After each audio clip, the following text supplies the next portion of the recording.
All right. Good morning, everyone. Welcome to the June 25th Board of Supervisors meeting. We'll call this meeting to order here at 9. Did anyone have a moment of silence? Go ahead, Supervisor Sabatier. I do. I have actually two. One, over the weekend, we were told of a colleague of ours that works over at Lake County Office of Education and is a major part of the continuum of care, unexpectedly passed away, Holly Hanna.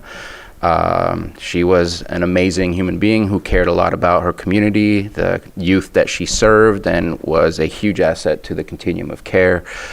She will be greatly missed, and so wanted to make sure to get to that because I completely missed it yesterday. And also, I'm not going to name any names, but we had two young individuals who unfortunately got themselves involved in a mutual motorcycle accident. They are recovering, but they are recovering very slowly, and unfortunately, it's going to take some time, but I want to have them in our hearts and prayers in hopes that they recover as soon as possible.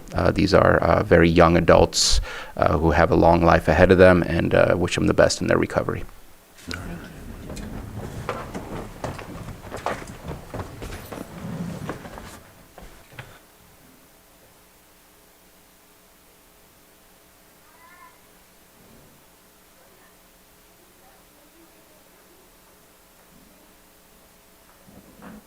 Supervisor Pyska, could you lead us in the pledge?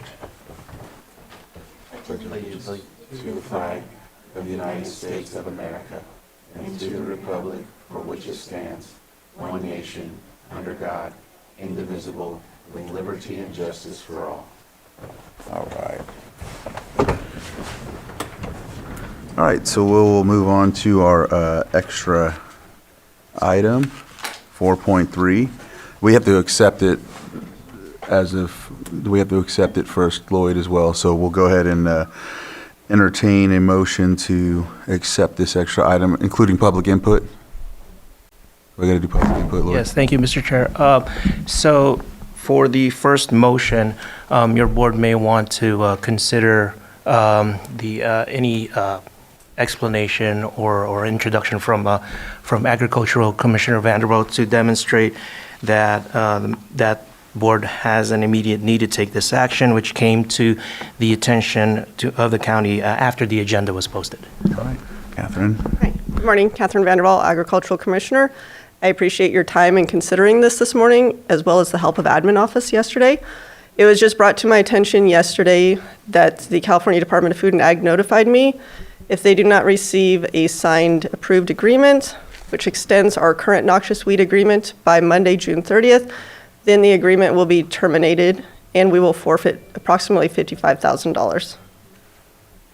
All right. Any questions? Public? Should I open it? I'll open it up to the public if there's any questions, or anyone on Zoom. All right, I'll bring it back to the board. Mr. Chair, due to the this coming up after the posting of the agenda and action needed to be taken prior to the next following regular meeting, I move to approve this as an extra item. I have a motion and a second. All in favor? Aye. Any opposed? Then that motion carries, and I'll read off the item.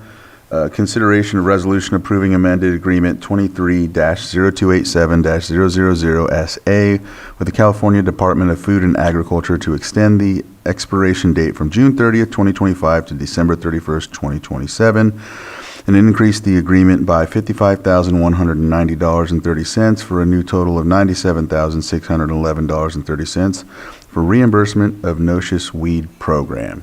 And then I didn't know if you have more or... No, not unless your board has questions. Any questions? I will open it up to the public. All right. Bring it back to the board for action. I move that we accept the consideration for amendment 23-0287-000SA in the amount of agreement $55,190.30 for a total of $97,611.30. You just offering the resolution, is that? Yes, in addition to that motion Okay, language, and you offered can to resolution. Then just offer the resolution. I offer the resolution. Resolution has been offered. All There you right. go. Supervisor Owen? Aye. Supervisor Oh, you Sabatier? got it. Aye. Supervisor Rasmussen? Aye. Supervisor Pyska? And Yes. Supervisor Crandall? Aye. All right. Great. Resolution's passed. Thank you. No, you did fine. Believe me, I've done it before where I've offered the resolution. They're like, no, you got a motion, so it's happened before. All right. So we'll continue on from yesterday onto our budget presentations. Yesterday, we left off at Public Works. All right.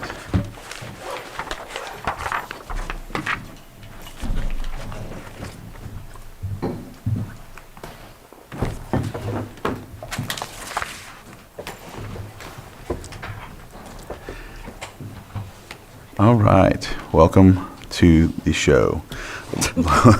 I don't know who's leading, if it's Alicia or Lars. I'll just start with an introduction. Lars Ewing, Interim Public Works Director, and I'll look over at Susan Parker, who is also the Interim Public Works Director. Really, the star of the show here is Alicia Ayala, the Deputy Public Works Director. She'll be presenting the budgets. Obviously, we are in a transition period, and so we want to ensure that the board is certainly well aware of that, but wanted to make sure that we addressed that here. I'll be happy to answer any questions that I can. Same with Susan. Alicia knows the budget, but I think it's important to note that she prepared the budget under the former Public Works Director. And I would offer and just say that she really did prepare it. I think there wasn't a whole lot of involvement from his end, I believe, but she did prepare it under what she knew to be his vision. So recognizing that there very well may be changes, we just at this point. It's been less than a week, so from a direction perspective, we look forward to hearing from your board so that we can go back to the drawing board and see what we need to do. But I have full confidence in Alicia's and her team's ability. I've been up in public work, so I saw that firsthand, a decade and plus ago. But over the last week, spending a lot of time there, she's grown. Her team has grown in their awareness, their expertise. So she's doing a great job, and her team is as well. So she'll be presenting here to support and answer any questions. But Alicia, nothing but confidence and thanks for your work. All right. Good morning, Chair. Good morning, Board. Alicia Ayala, Deputy Public Works Director, Administration. First, I'd like to start off by giving thanks to our fiscal staff that helped prepare the budgets and also to the DPW team for their support. So Public Works has a total of 40 budget units, 9 major ones and 31 smaller budgets. And I'll start off with 1903, DPW, Public Works Administration. This budget provides physical and administrative support services to all the other budget unit divisions in Public Works. And this budget is funded by the other budget units. Our administrative staff also provides customer service, and our physical staff prepares budgets, accounts payable, accounts receivable, and bills the grants in compliance with local, state, and federal physical controls. Currently, we have 11 full-time positions, with 5 being vacant. And then I'll move on to Budget Unit 1908, Engineering and Inspection. Our engineering staff manages the development of our capital improvement projects, and also our surveying staff reviews records of surveys, parcel map subdivisions, and also requests from planning for voluntary mergers, certificate of compliance, minor use permits, and I know there's more. And in this budget unit, we still use Coastland for engineering staff augmentation. And this budget unit is funded by general fund and also by budget unit 3011 Road Division, as the capital projects they work on are county maintained roads and bridges. And currently in this budget, there's 10 full-time positions with 3 vacancies. Moving on to Lamson Field Airport Operations, budget unit 3122. This is a budget is where we have the maintenance of the airport grounds, the automated weather observing system, the AWAS system, and we continue to maintain and provide the pilot's lounge for the pilots. And there's a possible that we'll be increasing rates, a possibility we'll be increasing rates and other new fees, which we're currently reviewing. And this will help fund the airport. Currently, it's funded by airport fees for overnight parking, leases, aeronautical activity permits, and general fund contribution. And our extra help facilities maintenance worker position is vacant currently. Moving on to Lambton Capital, Budget Unit 3123. This is our capital project budget where we hope to complete the design of the East Apron Phase 1 and commence the Phase 2. And there also will be a wildlife hazard assessment done at the airport, and we continue to use Lochnar as the consultant services to assist the county with grant application processes. And then we can move on to Twin Lakes, Budget Unit 8463. This is a county service area for Twin Lakes subdivision, which the road department continues to provide annual general maintenance as needed and chip seals as needed. Budget units 8469 through 8472 and 8483 through 8492, county service area, various zone of benefits. These zone of benefits are kept in separate accounts. This year, 2 zone of benefits will end at the end of fiscal year 25-26, Zone A, Gordon Springs, and Zone B, Stonefield. And we're going to do one last chip seal, summer of 2026. And then for all the other ones, the road department continues to provide general maintenance as needed. Budget unit. Are you, do those CSA, or do they know that? Do they know it's ending? I believe, well, when they, what is it called, when they did the ballot? Yeah. It was a 20-year, where they tax themselves. Right. So We can put out a we can notice. put out a That would be notice. helpful, because if people bought in or moved in during that period and don't understand the history and then have an expectation that it's continuing or that Okay. it's county maintained. Yeah, we can put out a notice. You're welcome, thank you. And then moving on to Budget Unit 3062 and 3081. This is our road improvement subdivision budget unit.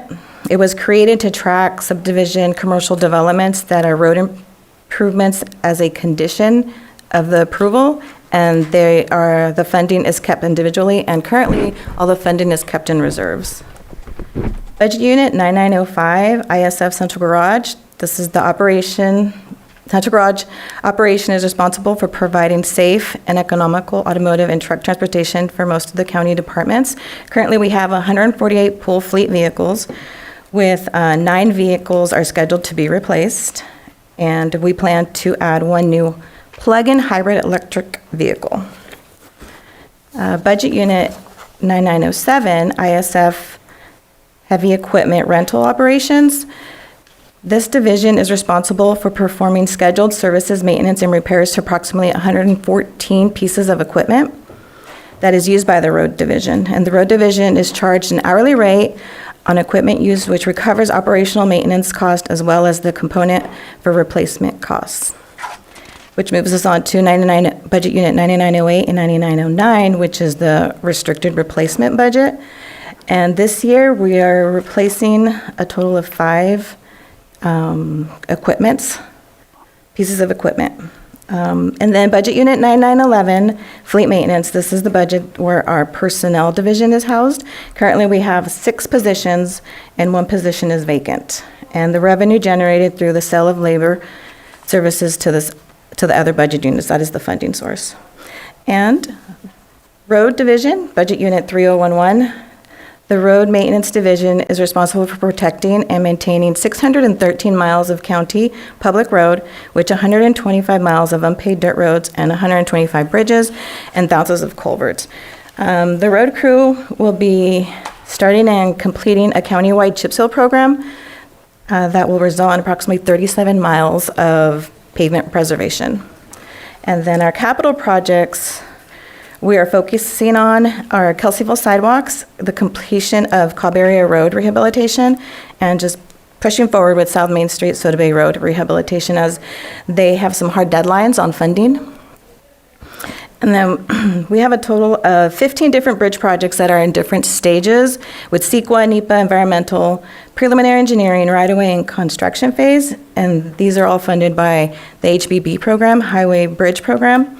And we have an additional 25 of other road improvement projects that are federally funded, Cal OES, FEMA, and SB1 funded. And this budget unit is funded by property taxes, HUDA, highway user tax, SB1, state exchange, regional surface transportation program, fees of the construction road impact fees, and then grants through Caltrans. And currently, we have 34 positions, and 4 of them are vacant. So I'm happy to take any questions. All right. Supervisor Sabatier? Thank you for all that. I have a couple of questions. One for the assessed areas, the CSAs that get the road work. That is our crew that does the chip seal in those areas, or do we contract that out? Our crew does that. Okay. Yeah. And the reason I ask is I'm wondering if, and it's just a statement, it's not I want to see that changed. With the amount of money that's left over every year in that road department, which could be used for roads, if they're spending time working on someone else's who is paying for a personal benefit rather than a county benefit, it might take away from them being able to use more dollars to do work somewhere else in the county, and that maybe looking at what's the difference in cost in contracting it out. I think that there's a privilege to assessing yourself versus others who may not have that privilege to assess themselves, and that the money that we get through whether it's SB1 or whatever other HUDA tax that we might collect for road work, that we could kind of have multiple avenues of how it gets done. Some gets contracted, some gets done. And I know that we do good work. I've seen the chip seal work, but looking to get more done if that's possible. I know we don't do them every single year. We do them when the funding is available and when it's needed. Yeah. And I also think it's a good idea to see if it can keep going, because how else are we going to get that funding to be able to continue those repairs on those roads? And obviously that'll be up to the people that vote. Yeah. I'm wondering, I don't know that right now is the right time, but I'd love to have a deeper dive conversation, I guess in the near future, just about the road, not department, but the funds that go into it. Because we see huge amounts, 28 million, 30 million, and then we only spend 9 million, and then it just stays there. And we know that we have some of the worst roads, at least within the county and the 3 jurisdictions. We have some of the worst roads. I'd love to have a better concept of what needs to be done in order to make sure that if we say we're going to do $28 million worth of roads, which is kind of telling the public we plan on doing that, if we don't, then we're not meeting the expectation that we kind of put out there.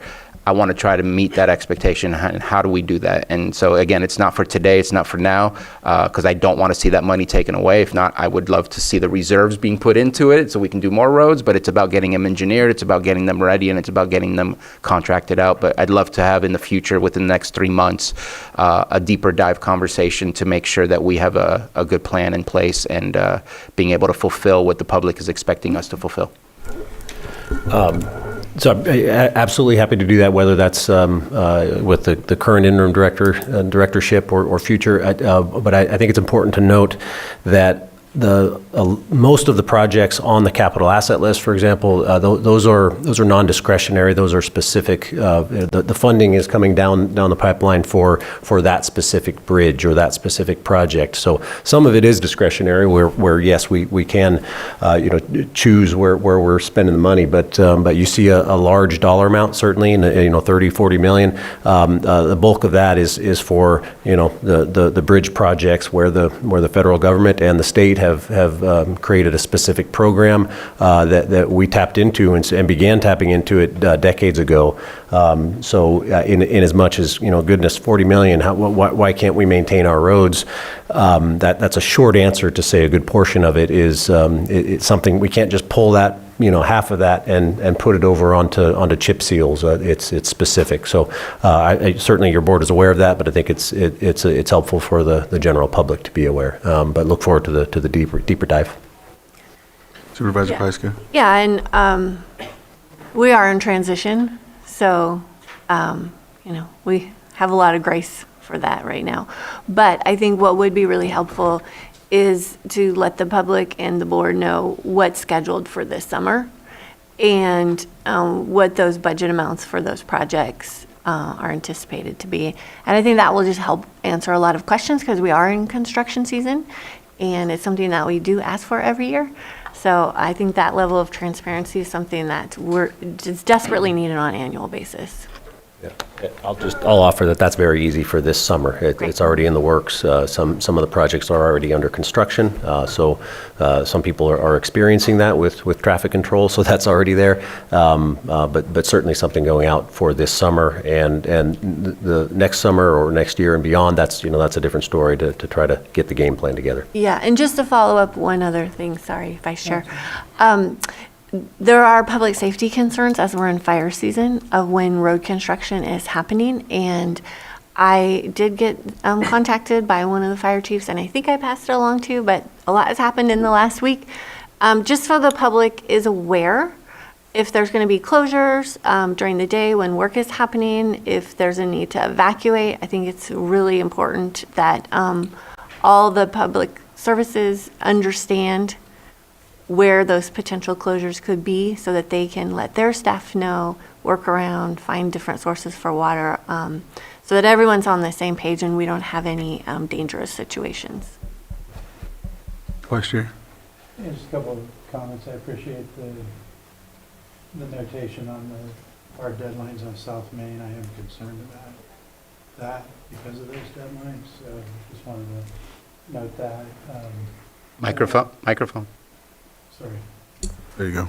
So I just wanted to note that. And then earlier in the year, we were advertising for like an airport manager assistant. Did that ever happen, or is that not on the table anymore? No, it's not on the table anymore. Okay. Yeah.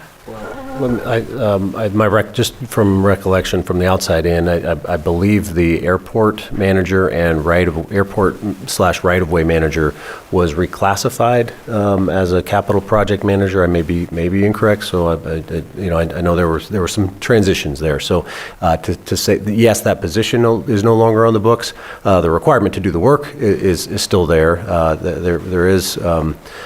We do have staff, extra help staff, and extra help capital project manager. Your board is familiar with Jan Coppinger. She is right now pretty much the point on the airport. She's getting up to speed and getting up to speed very quickly. So she's serving that role. The right-of-way piece is kind of spread out throughout the department with project managers, but largely with consultants. When we get to say a South Minnesota Bay Road project, it's heavy on the consulting side for right-of-way specialists. So hopefully that answers it. That on paper you're not going to see airport manager or right-of-way. But there's staff that's assigned to do that work. Yeah, that covers it. Thank you. I appreciate that. And then my last question was, not too long ago, I had heard that we weren't going to do any road grading this year on the county roads that we have. Is that the case? I can't speak to what was the case, but that was pretty much the first thing that we addressed. Jim Hale, road superintendent, had a plan, and we pulled it back up, and he's planning on that right now. So we had already put out some bids for chips and oil and oh goodness. I can't recall what else we need there, but put out the bids for the material. The guys are gearing up. We're looking for the middle of August to start that. You heard Alicia talk about 37 miles. I've heard 35, 37, but and I just want to applaud the crew. When I was in Public Works, over a decade ago, we were hard pressed to get more than 10 or 15 miles a year, and as I understand from Jim, there's advancements in getting a new chip spreader, which your board probably is aware of. I was not because I've been out of it, but that's a huge help. But having staff, the road crew that knows what they're doing, and let them go do what they know to do. So yes, that is happening, and I fully expect it will continue to happen, given the SB1 funding, which is new to me. So that's huge. So the road crew is out there doing the work, and that'll come with a presentation, I guess I'll say, at least an awareness to the public of here's the projects that we're working on this summer. Not working on, but are doing this summer. All right, appreciate it. Thank you. Thank you. Any other questions? You basically answered mine. Thanks for asking, or Not hearing any, I'll open it up to the public. If there's anyone, come on up.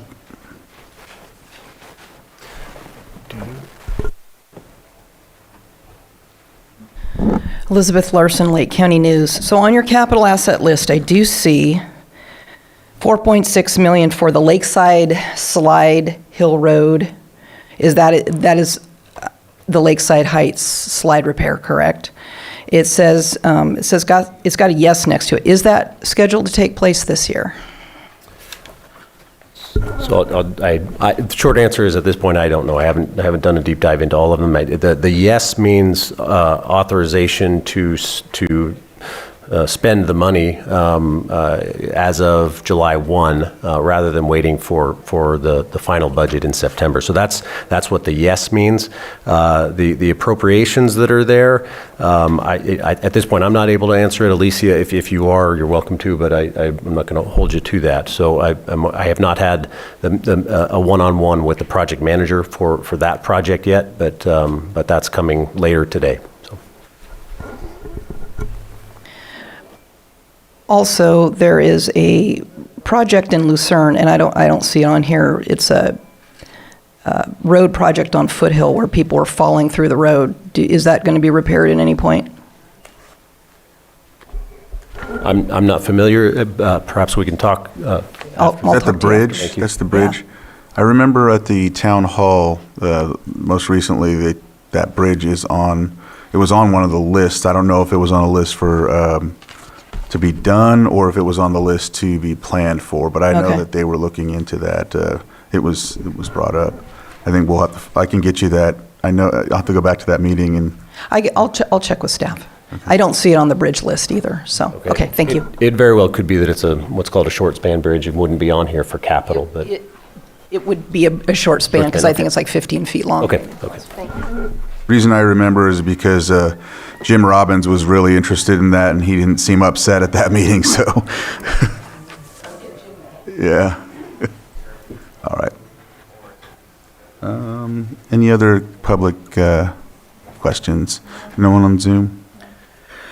All right, I'll bring it back to the board. Mr. Chair, I move that we approve budget units 1903, 1908, 3011, 3062 through 3081, 3122, 3123, 8463, 8464 through 8472, 8483 through 8492, 9905, 9907, 9908 through 9909, and 9911.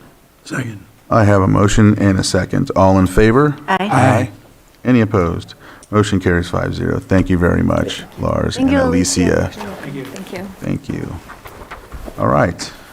Next is our sheriff. Sheriff's with his numerous budget items. We'll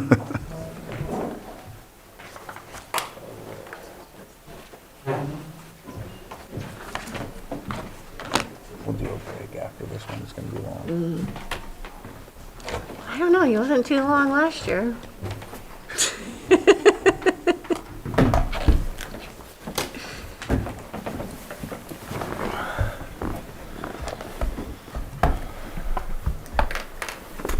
All right. Good morning, Board. Bingham. So just a quick update on my end, and then I'll turn it over to my finance manager, Mary Beth, to go through our budgets. Our projects are progressing well. The main office armory project is going well. From last I heard, they're about 4 months ahead of schedule, so that's great. We should be breaking ground here pretty soon on our EOC remodel, get that up to a resilient building, and then increase the capabilities of our Emergency Operations Center coming into this season. Currently, our staffing is getting a little bit better. I think we hired 2 new Deputy Sheriff Corrections, one starting Monday next week, one starting on July 14th, which will get us to 1 unstaffed position in corrections. So almost to fully staffed in corrections to what we reduced it to a year and a half ago. So that's good.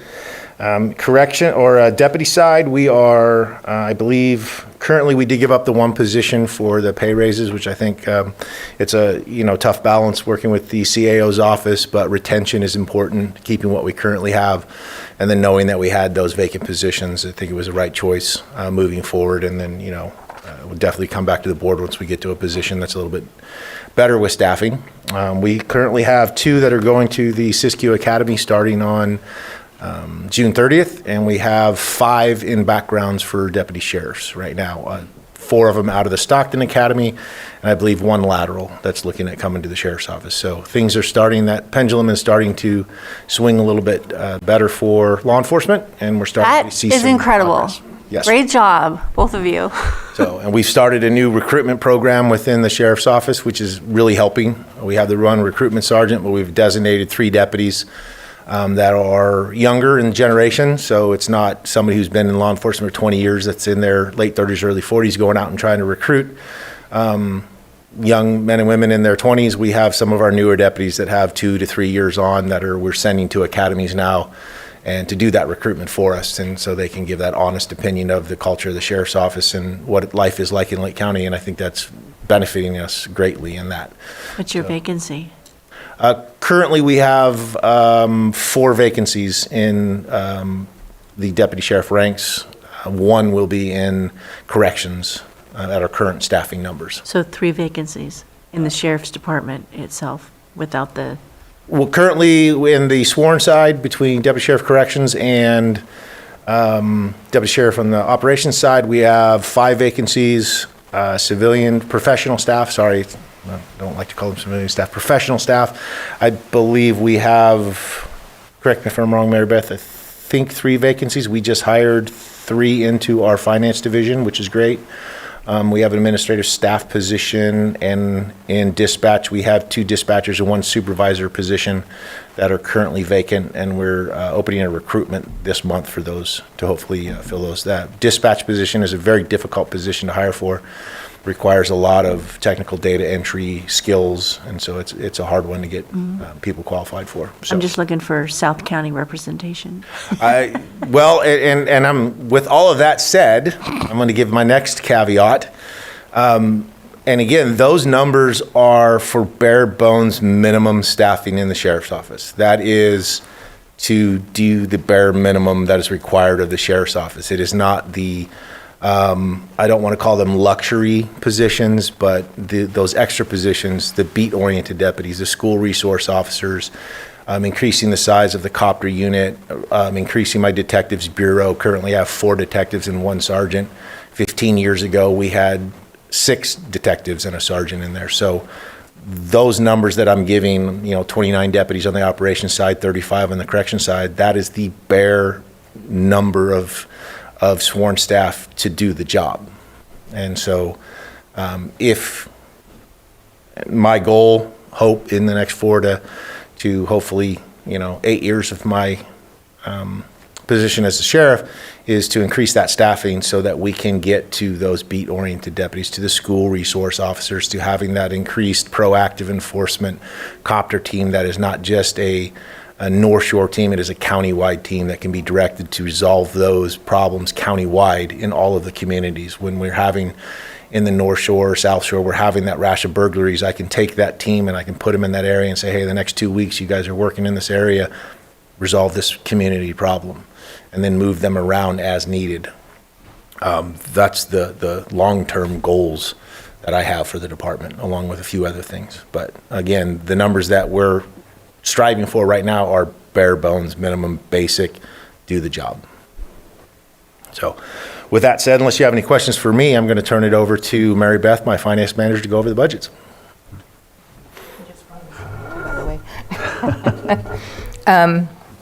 So the Sheriff's Department has 7 general fund budgets.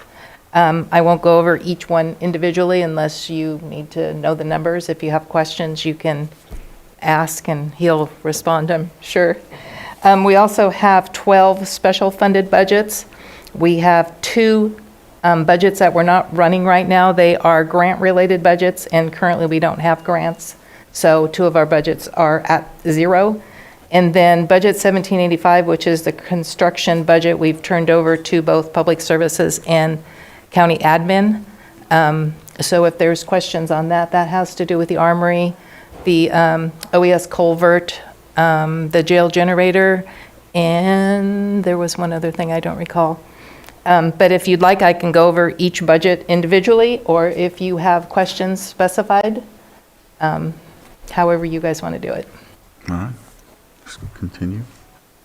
Up to you, Chair. Yeah, you can just go through it. And Okay. Yeah. So 2201 is the sheriff coroner budget. There are no changes that we're making to that budget. 2202 is the central dispatch budget. We transferred 200,000 into the dispatch budget a couple weeks ago at board. That was for the replacement of the servers that are going to be at end of life come later this year. There's also 120,000 currently in that account, which we're going to leave in case there's some kind of a crossover between when the equipment comes in and when the bill is actually paid. 2203 is our marijuana budget. It consists of DEA and U.S. Forest Service monies. 2204 is our court security budget. It's a general fund budget, but the money comes out of trial court security, so it comes out of a trust fund. So there really isn't a general fund cost to that. Same with 2205, that's our Marine Patrol budget. The money from that comes from Department of Boating and Waterways. There is some general fund cost to that. The state doesn't reimburse liability insurance, so that is a general fund cost. 2301 is the jail budget. There is one change that we're making to it. We're adding $101,114 to 6160. The revenue is coming from AB 109. I believe Casey's already made that change. The reason for that is the fencing project at the jail hasn't been completed. We had anticipated that it would be done before the end of the year. There were some issues with that, so we're carrying over the amount of money that we need. So when the project is completed, we can pay the bill. 2704 is our OES budget. It consists of grant funding, mainly. That's what I have for general fund. Do you have questions on that?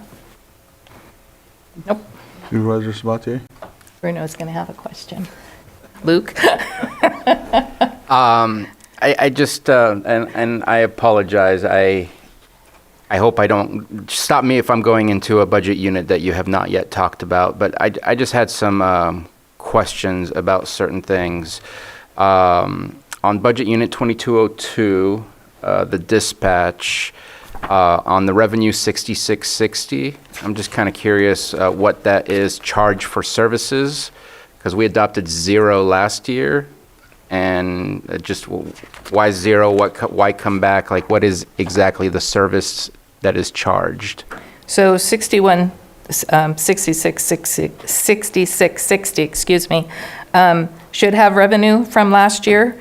So when we see the actuals, there'll be a number in there. It was just a very conservative 0 that was placed in there in the first place? I don't have my computer, so I can't look that up. Casey, was there 0 from last year?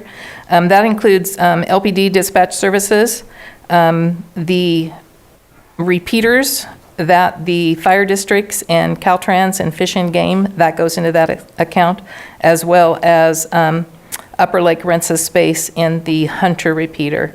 So those should... I'm going to make a guess that the 6660 probably ended up being placed in 5630. That's why it kind of 0 on the other one, and then all of a sudden it shows up, and so I feel like we're interchanging codes, and that might be why. So I was just curious as to something that went to 0 and came back, what was going on for a whole year. Okay.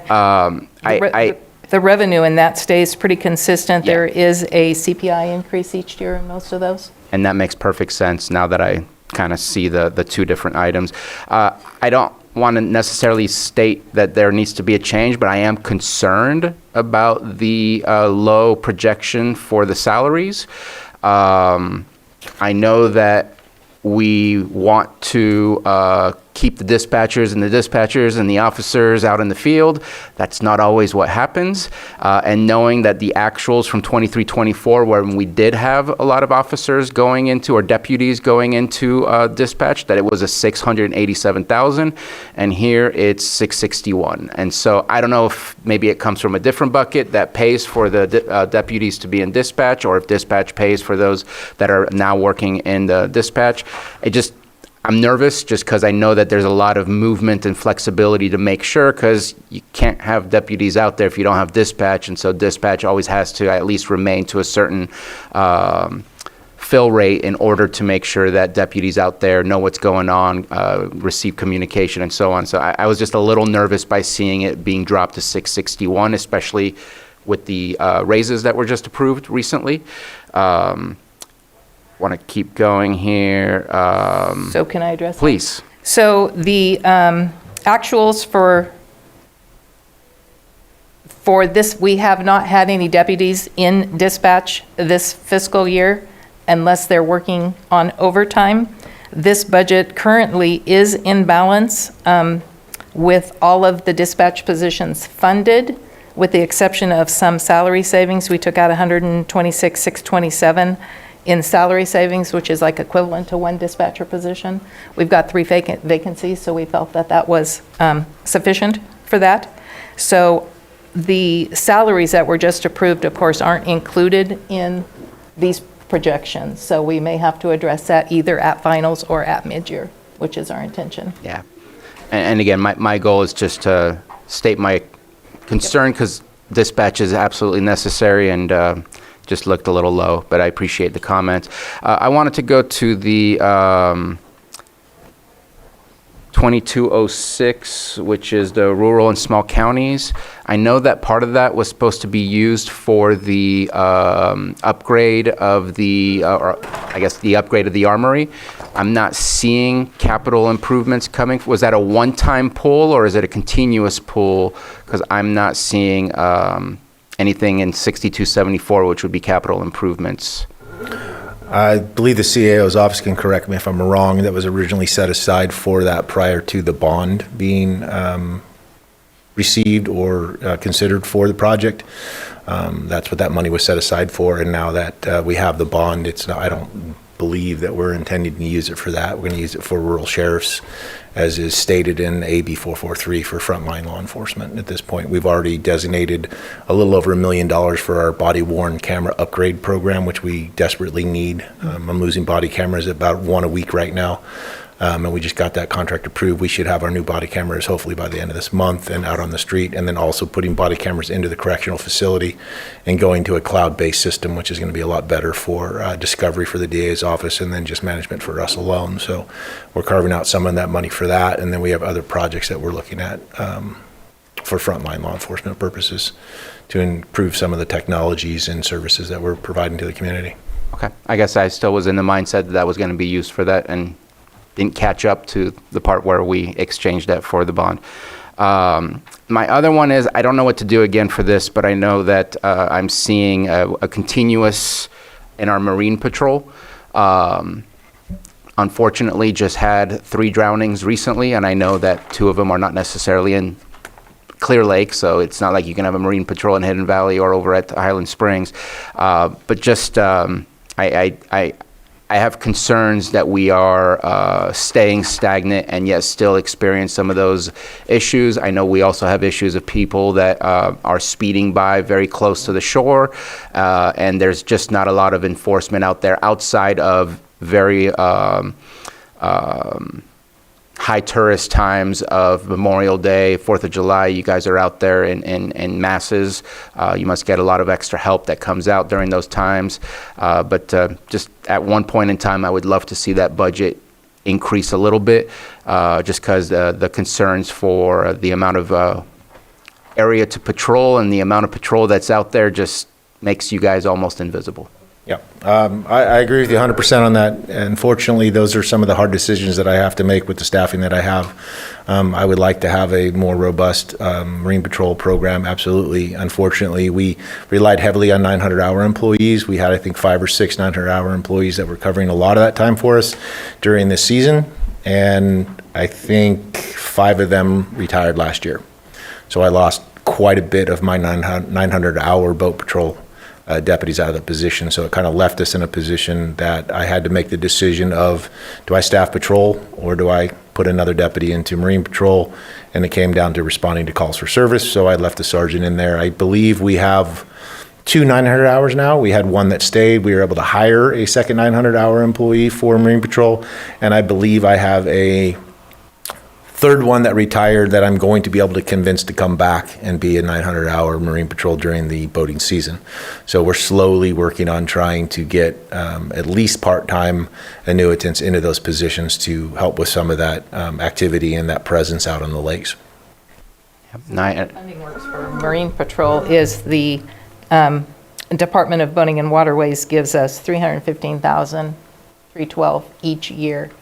The rest of the money comes from the county boat taxes, which we're required to expend in the boat patrol unit before we pull money from the $315,000. It has been reduced. It started with COVID when, people weren't working and people weren't out on the water and stuff. So any money over the $315,000 would have to come from the county general fund. And of course, like Luke said, if we have staffing, then we would need additional funding. So whatever money is not expended out of 2205, which is boat patrol, would come from the sheriff coroner budget. So hopefully that explains it. I have a question about that. So how long has it been that amount, 315,000? As long as I've been here, which is a really long time. Okay, thank you.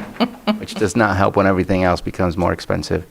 And just my last comment, I know we dropped a lot of positions that just weren't being filled and nobody was laid off.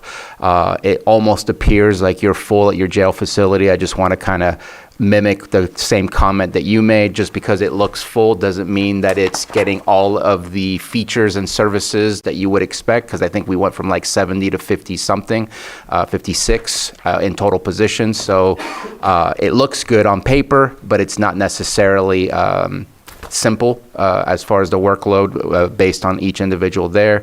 I do have some concerns, at least based on the last actuals, on the amount of overtime that is occurring, and I'm going to guess with the small number that we still have, that overtime is still going to continue, because at least the last actuals, it's almost like 25%, close to 30% of the wages are overtime.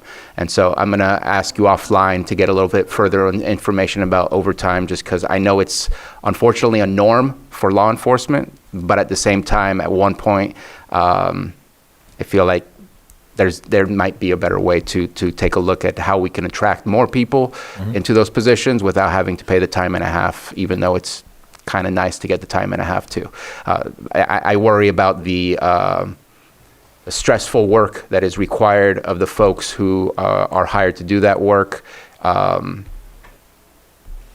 I would prefer they not be overworked, and I'm sure that seeing that big number in OT means that we're asking a lot of them. Yeah, you're correct, and I appreciate your comment on that, and I agree with you 100%. The job is very stressful. The job is very hard. I'm sure you guys are aware. And when currently we're on mandated overtime in the correctional facility. Again, 35 is the bare bones minimum, and that is in a perfect world when everybody comes to work and nobody is out on workers' comp or 4850 or anything like that. Once I have somebody call in sick or somebody goes out on an injury, which occurs quite often in a correctional facility or on the operations side, then I'm having to backfill that position with overtime because we are at a bare staffing minimum to get the job done. And that's not including having a medical officer or a search team or any of those other things that are necessary in the facility but aren't mandated. So we're holding what is required by law and the mandated positions to get the job done. So, and then again, like you said, and again, I appreciate that and thank you for that. We risk the potential of burning our employees out by making them work so much. They like the overtime, who doesn't? But at some point it gets to be excessive, and then it starts to wear on them in their personal lives, which causes other issues and morale problems in the organization. So. Well, I just want to congratulate you again on this new recruitment strategy and having success with people in the academy and signing up. It wasn't that many years ago when there was almost zero. And I know we talked about the pendulum swinging, and here we are. So I know this has been a program that you have been building, trying to get to this place, and I hope I know we'll see it continue. It's very encouraging. I mean, Yeah. 3-4 years ago, we do a deputy recruitment, we might have 5 or 6 people apply. I think our last deputy sheriff corrections recruitment, we had almost 50 people apply. That's great. So just seeing those numbers is very encouraging. Yeah. I think, too, just thinking about it, with the copter program, I know that covers a sergeant and a deputy. And so I know that I don't know if it's, maybe you probably can help me with this, Casey. I don't know where it's at in yours. It might be in the cannabis or in admin, because I know that's a specific program funded by cannabis. But I think that gives you some room. I may be wrong, but it might give you room for overtime or for those other positions. And I know it's hard to recruit, but I'm just throwing that out there so that, there is a coverage, if you will. But maybe you can help me with that. I don't know where it's at in either. So on the position allocation, those positions are called out as copter funded positions, but it is budgeted in, I believe, 2201, and then is also in cannabis. Okay, all right, thank you. We'll get to that. All right. Did you have an additional question on Marine Patrol, on how that funding works, or are you good? No, I was just wondering how long it had been since we'd seen increases and how long we've had to cover that. So the 315, The way the Department of Boating and Waterways works is if you exceed the allocation for 2 years in a row, they would normally increase the amount that they give us if the federal government increases the money to them, which they have not done. And that's why I say if we exceed that amount, the money comes out of 2201, which is then general fund. On the reverse side, if we don't expend the 315, they have the option of reducing our allocation, which luckily they have not done, and that's why the 315 has stayed status quo. Okay, so do we typically expend it all? Pardon me? Do we usually spend it all down? Prior to COVID, we always overexpended, back when we had 5 and 6 900-hour deputies. Okay. Since COVID, that has kind of dropped down. That and our 900-hour deputies has reduced also. We don't have as many. Like Luke said, I think last year we only had 1. So we wouldn't exceed our amount because that's, salaries is normally where the money goes. Okay, but it could be a goal to get to that level again, and then we can advocate. Definitely a goal. Okay, we'll work together on that.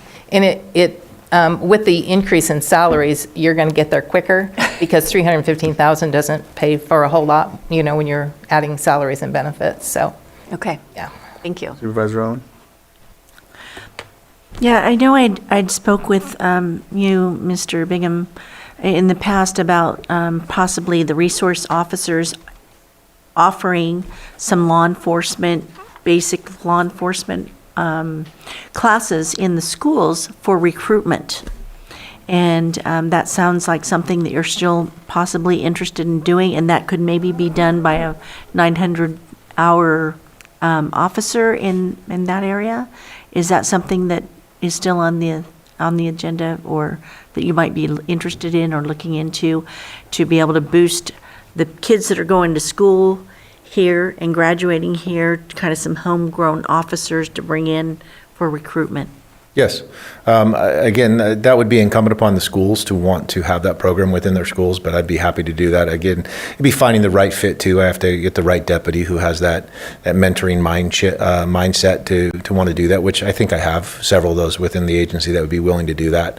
So I'm open to that. I think one of the other things is the intern program that has been talked about, but that the board has been doing, is having that within my agency, both for, not only sworn positions, but also professional staff positions like evidence or clerical, having that internship program for somebody who's going to college that's looking at a criminal justice degree or an evidence-based type degree, having that within the department. And I'm looking at those things certainly, but, have to focus on serving the community and the staffing that I have currently before those become a potential reality. Mm-hmm. Sure. And would you want the schools to contact you to look into that, or is that something you would bring forward to the schools? I have no problem bringing it forward to the schools, but I not knowing how the school works and the laws and the requirements that they have as far as accreditation and what they can teach within their schools or have within their schools, that would definitely be something that they would have to weigh in on and That you guys have would that work hand in mindset. hand. We'd have to work in hand in hand to work that out. Perfect, thank you. All right. All right, no other questions? You want me to move on to the other budgets? You're good with Yes, those? yes. Okay. So our special funded budgets, these are mainly, we consider them to be trust funds, even though they're called special funded budgets. 2206 is our rural sheriffs. You guys have already spoke to that, but if there's additional questions, I'm sure the sheriff would be happy to answer those for you. 2207 is our civil account. 2208 is blood alcohol. 2210 is our training fund for the correctional staff. 2212 is automated warrants. 2213 is DNA. And if you have questions as to where the revenue comes from, just let me know. I do have a brief question for the DNA. There's quite a lot of money in there. I just want to make sure we're up to date with all of our past rape kits. There was a backup at one point. I know that I thought we were caught up, and I just wanted to make sure, since there's quite a bit in there, everything's up to date. Do you want to speak to that? Yes. Perfect. Simple answer. And just a little bit on the DNA fund is sometimes that looks like a lot of money sitting in there, but it is very specific on what it can and cannot be used for. So sometimes not having those cases or having the requirements for DNA, that money just kind of builds upon itself because of that. It's very specific on what it can and cannot be used for. 2204 is asset forfeiture. 2215 is our inmate account. 2216 and 17, that's our pool car and pursuit vehicle replacement fund. We will be looking this year, since the price of vehicles has gone up drastically over the last few years, we may need to increase our allocation in those two accounts. That money does come out of the coroner budget and the jail budget, and it is general fund money that goes into those trust funds. We use those, of course, to replace our vehicles as needed. 2218 is search and rescue. 2220 is the training fund for our peace officers. So if you have questions on any of those, none of those are general fund budgets, with the exception of the two vehicle replacement funds that I spoke about. All right. Don't see any questions? Oh, we have one now. Yeah, just a brief question. Which one was the one we're amending when we go through the approval process again? 2301, the jail budget. Okay. Or the fence. Thank you. The two budgets we're not running right now, one of them is our JAG budget, and that's because we don't have a JAG grant currently. The other is a high-tech, and that was grant money also, which that funding has dried up. So neither one of those two budgets, they both show a zero balance. And then 1785, Casey, are you guys addressing that? Okay. So that's everything, unless you guys have questions. All right. No, I don't see any, so I'll open it up to the public.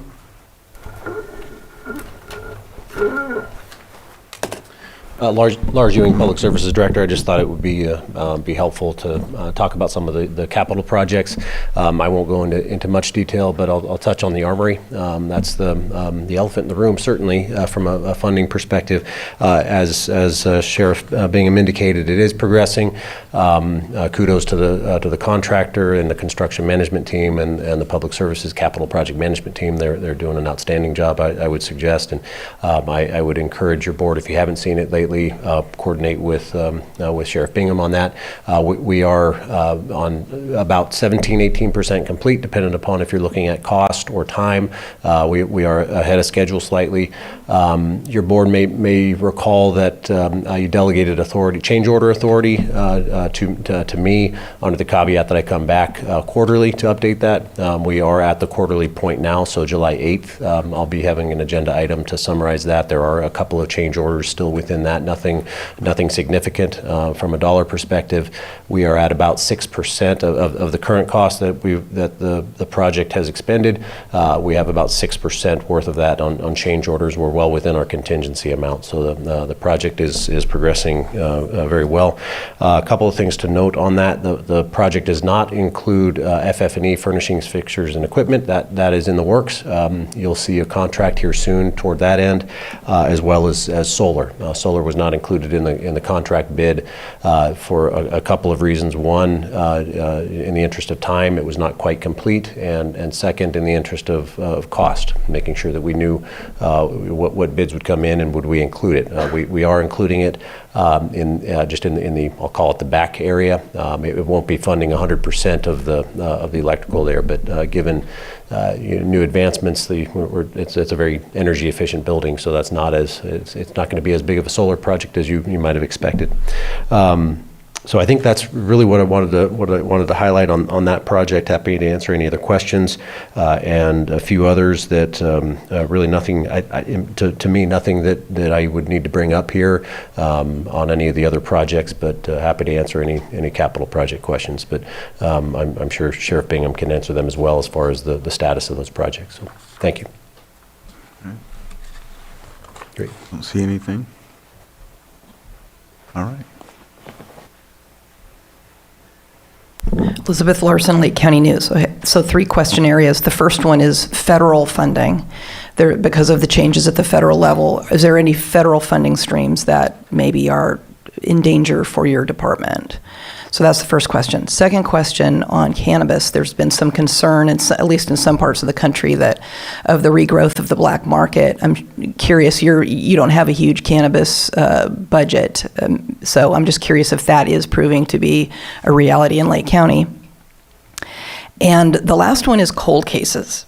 Over the last several years, there's been a lot of success, both with your agency and other agencies around the region, with cold cases, especially with the advances in technology. So I'm curious if you keep I didn't really see it it didn't look like it was in your DNA budget, but I'm curious if you actually keep a little money aside just in case, and if you have any cold cases that you're actively trying to run through new DNA technology. Try to remember all those. Federal funding streams. Federal funding streams. Currently, right now, there is potential talk about Homeland Security grant funding that we get and EMPG being affected by some of the, quite frankly, the back and forth between the state of California and the federal government. As of right now, we have not seen that. It's just talk and consideration. We have not seen a reduction in any one of those grants or any notice that any one of those are going to be pulled or reduced at this time. That could very well change tomorrow. I don't know. But as of right now, we don't see a change in that. As far as cannabis is concerned, yeah, we've seen a re-emergence of the black market. It's nowhere what it was 10 years ago, but there is a bit of a resurgence in the black market area when it comes to cannabis. Quite frankly, and nothing's really changed in that realm of things.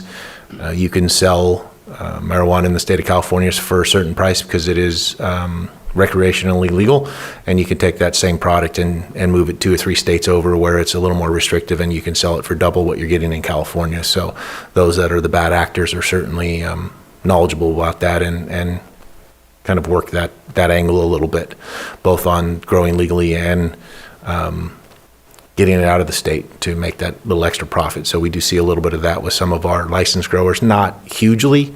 It's certainly not the majority of them. But there are a few bad actors there, and then we do still see a pretty decent illegal market and growing for that. So, and then the last one was cold cases. Yes, I am not aware, and I don't want to speak to that. I'm sure there are cold cases that are being investigated by my investigations unit, but a lot of those I would not want to speak to in a public forum at this point because of the investigative nature of those.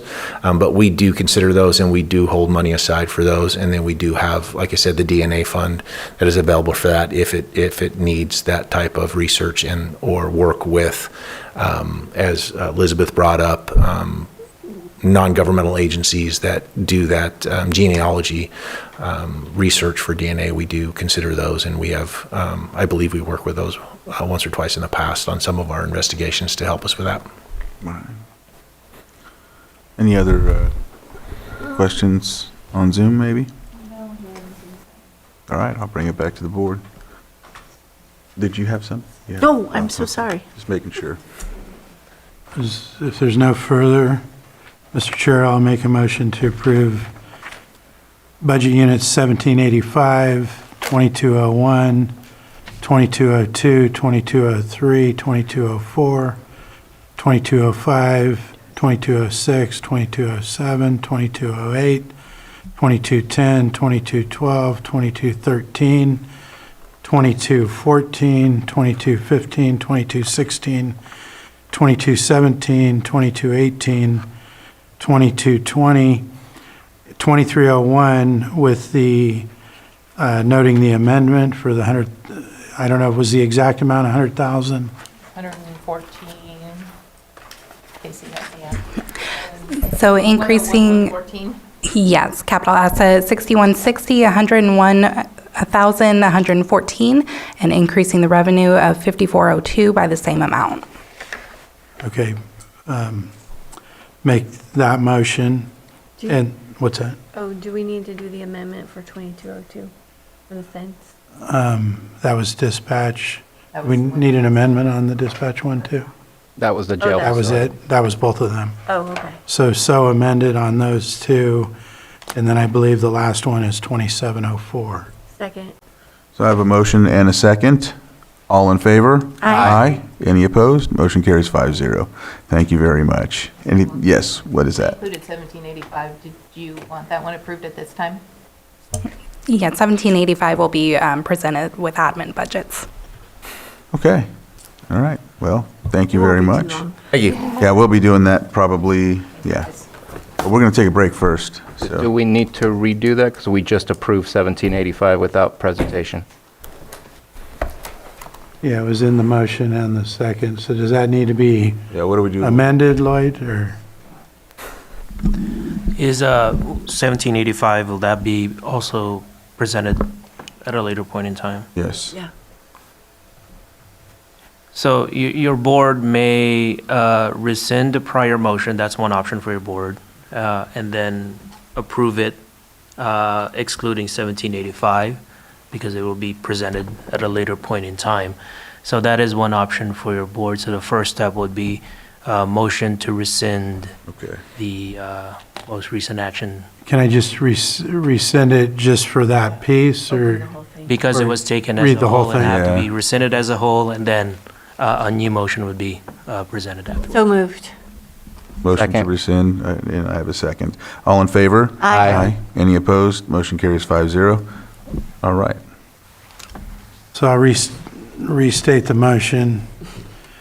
Going through, recommend approval of budget units 2201, 2202 as amended, as stated earlier, 2203, 2204, 2205, 2206, 2207, 2208, 2210, 2212, 2213, 2214, 2215, 2216, 2217, 2218, 2220, 2301 with the amendment as stated earlier, and then 2704. Second.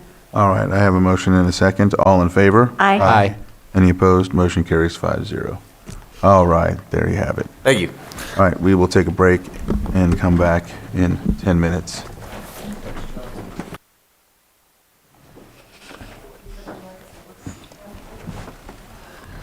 You got one more and then we're on. All right, welcome back from our break. We'll go ahead and move forward onto our next budget presentation with our assessor recorder, Rich Ford. So we'll go kind of fast. As you can see, the budgets are fairly flat. We're going to make a few introductions. We have Laura Silva. She's our senior accounting tech. And as you guys know, as from different email communications with me, is we are training people. And part of my training in my department is also what you called it the show. I call it time in the sun. So my people more and more are going to be before you in time with you and getting used to that and what that looks like. So we have Laura Silva, we have Landai Janakis. She is my chief, and you've seen her in appeals, and you'll be seeing more of her. And so those are just people that I'm introducing at this point. Laura did do a lot of the preparation of this. I will speak to it. And every year she is doing more and more of that, which is why you'll be seeing more of her. When it comes to the assessor, as you guys know, we got 5 budget units. 2 of them are general fund, 3 of them are non-general fund. And we'll just go kind of quickly, and I'm just going to hit the highlights. So you guys know from the assessor, we are required to assess properties within the jurisdiction, discovery rights within all properties in that jurisdiction, which is this county of Lake.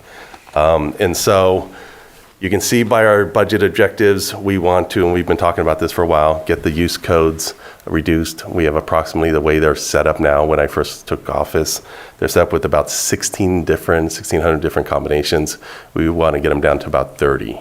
As we've explained, the system is, Megabyte system is a database, and like any database, it's just asking questions. So if every time you do something, you're having it ask 1,600 questions, the system's going to be much slower, not as efficient. If you force it down to only 30, 35 questions, it's going to be much faster, much more efficient. And that's where we really want to go to. Continual training, of course, but you guys will notice, and this is straight from the budget book, we have a public liability number that's a little bit larger than we have had in the past. We anticipate that just being setting up a reserve. To be honest, can't go much into that. We've done some investigation that it does seem to be accurate, but that was provided to us from risk. And so that, honestly, risk can talk to that. That's a huge, huge jump. Yeah, I think I lost my lunch when I saw the number originally. It was a lot larger than normal, but it's related to something in the past. We didn't even honestly know what it was. So Over the past couple of years, it's went from 5,000 to 327,000. yeah, so whatever risk is seen with related to that past situation, I guess they're seeing increased risk, or they see for some increased risk, but it's kind of risk oriented, so we're not going to speak to it, I guess would be the answer. That's a number provided to us. We've double checked it that was accurate, because of course when we first saw it, as you explained, very big difference. So first indication was we kind of were like, whoa, and then made a couple phone calls. It is accurate. It is what they provided. It is in the budget book, so that's what we have to go with. And so we've done what we could accordingly. No words? What was that? There's no words. I mean, it's just. Yeah, there's that's about where we were for about a couple weeks until we got some resolution on stuff. So, yeah. But certain, as you guys know, certain numbers are provided to us. We don't control them for the most part.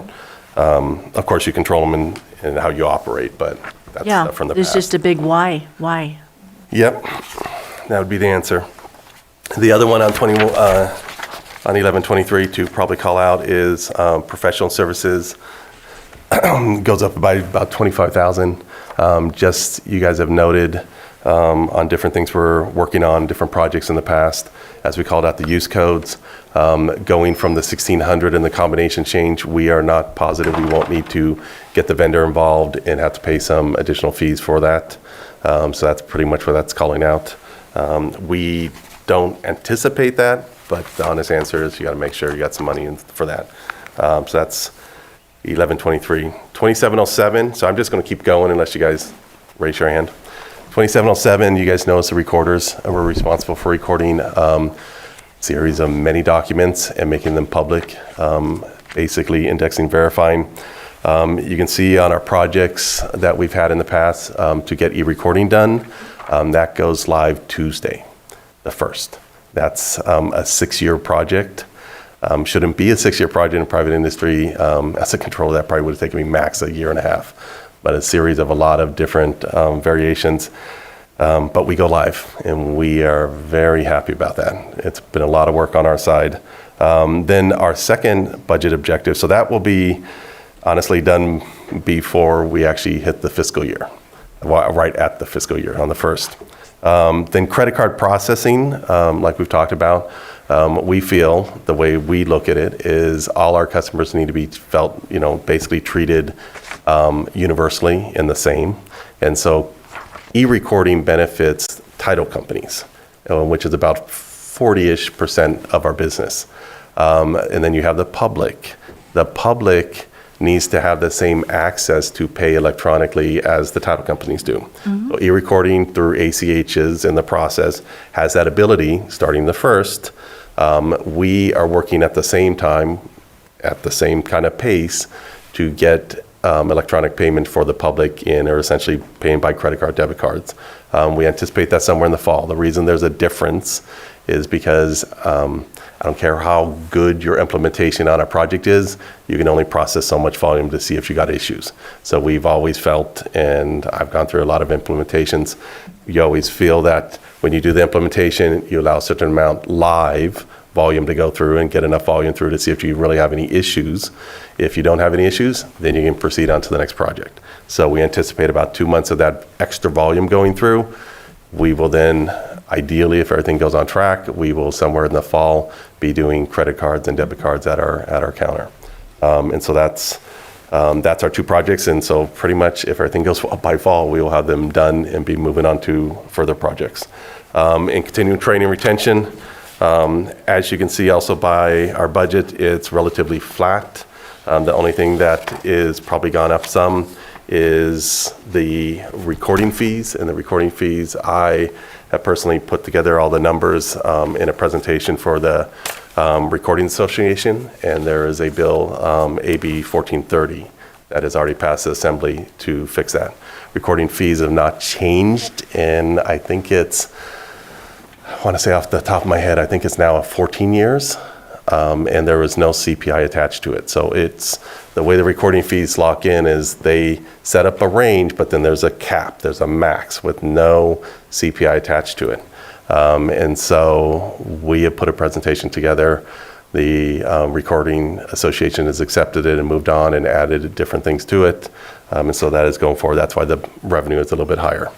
And so that's the general fund. Do you guys have any questions? If not, I'm going to keep going. Sure. You had yours. Oh, I do. It's on, let me see, is that general fund? No, I think it'll be in the next section. It'd be Sure. the modernization. Modernization. Yes, No problem. so I'll wait till then. Supervisor Sabatier? Yeah, just a quick statement. I know that we've talked yesterday about some additional things, and I know that you also have a decent vacancy. 12 out of 16 is what I got as of Monday. But I also see that on average, your actuals for your expenses, it's never been over. The last one of the actuals is 1.3 million. I don't know what your specific vacancy was at that time, but your recommended this year is 2 million. And even if there was a 20% increase of your budget, it would still be only 1.5 million. That is like a huge increase from the actuals versus the recommended. I feel there's a lot of fluff in here that if we're looking for money, there seems to be some leftover, and this is general fund. So I'm not trying to take away, but I think if there's ways to tighten that a little bit in looking for some of the funds that we're looking for, I think that would be an opportunity. So quick question on that, because I'm not following your, I think you're looking at the bottom line number. Now remember, you have the 327,000 in that number of the 2 million, right? Yeah. So, and some of the additional numbers that came in to help us with the 327 is what you're going to be seeing. So ideally, But even that increase occurred last year in 24-25. It was 1.8. So I mean, it's just I see some wiggle room there. I'm not saying take away anything. I'm just saying as we look around. I can look at that, and we do it based on per salary as we do our schedule, and so that's an accurate number. I can take a look at it and double check for accuracy, but that's an accurate number. As far as our vacancies, you guys have heard me say in the past, we have struggled with the appraiser class. They were Y rated in the last go round. and I've done numerous recruitments. The last recruitment got 1. I'm not a big proponent, and I'm just say publicly, I'm not a big proponent of kind of the incentive scenario, because I do have staff that has worked with me a long, long time, and it's not always fair to go, hey, new person gets X for coming in, and my guys that have worked for less, and I think it's a morale issue. But I'm very glad that you guys did what you did the other day with the MOUs. I'm hoping that helps with our recruitment, because honestly, the way we've survived is we got some people that now finally have enough experience. And our office takes approximately 5 years to get up to true speed. Okay. And we have certifications from the state and all the things that we've talked about in the past. And so not filling that pipe that we've not been able to do for the last number of years is really kind of putting us in a kind of tricky spot. Hopefully we can get some people on. We have traditionally kind of funneled people from the recorder side to the assessor side. That's not a real successful path long term. We've essentially rebuilt the front end like about 3 or 4 times during my time frame. That's not really what you want to be doing. That doesn't, build bench strength and build a lot of experience. But that's what we've had to do. So we're hoping with the MOU change that's going to change our vacancy, get us back filling that pipe, getting to the point that, people are filled in. We do have some retirements because some of that vacancy is not recognizing one of the retirements that's going to happen at the end of the month, and a possible second retirement. Some of the people that you're seeing are kind of in that succession planning stage. And so we're doing what we can to keep operating. We're operating fairly well considering our staffing, but I'll chime into kind of what the sheriff said, not ideal. Not the way to operate, and not the way to kind of fill the pipe long term. We've been able to kind of band-aid and get us where we need to be. A lot of that is based off our training and how we train every morning and how we train in a lot of different ways. But the real answer is you want to be sustainable, durable. It's the way I always look at it operationally. And so we are operating. I would not call us sustainable, durable, not at this point. But we continue to do that, and we will continue to fight the battle and do it operationally as best we could. We had a fantastic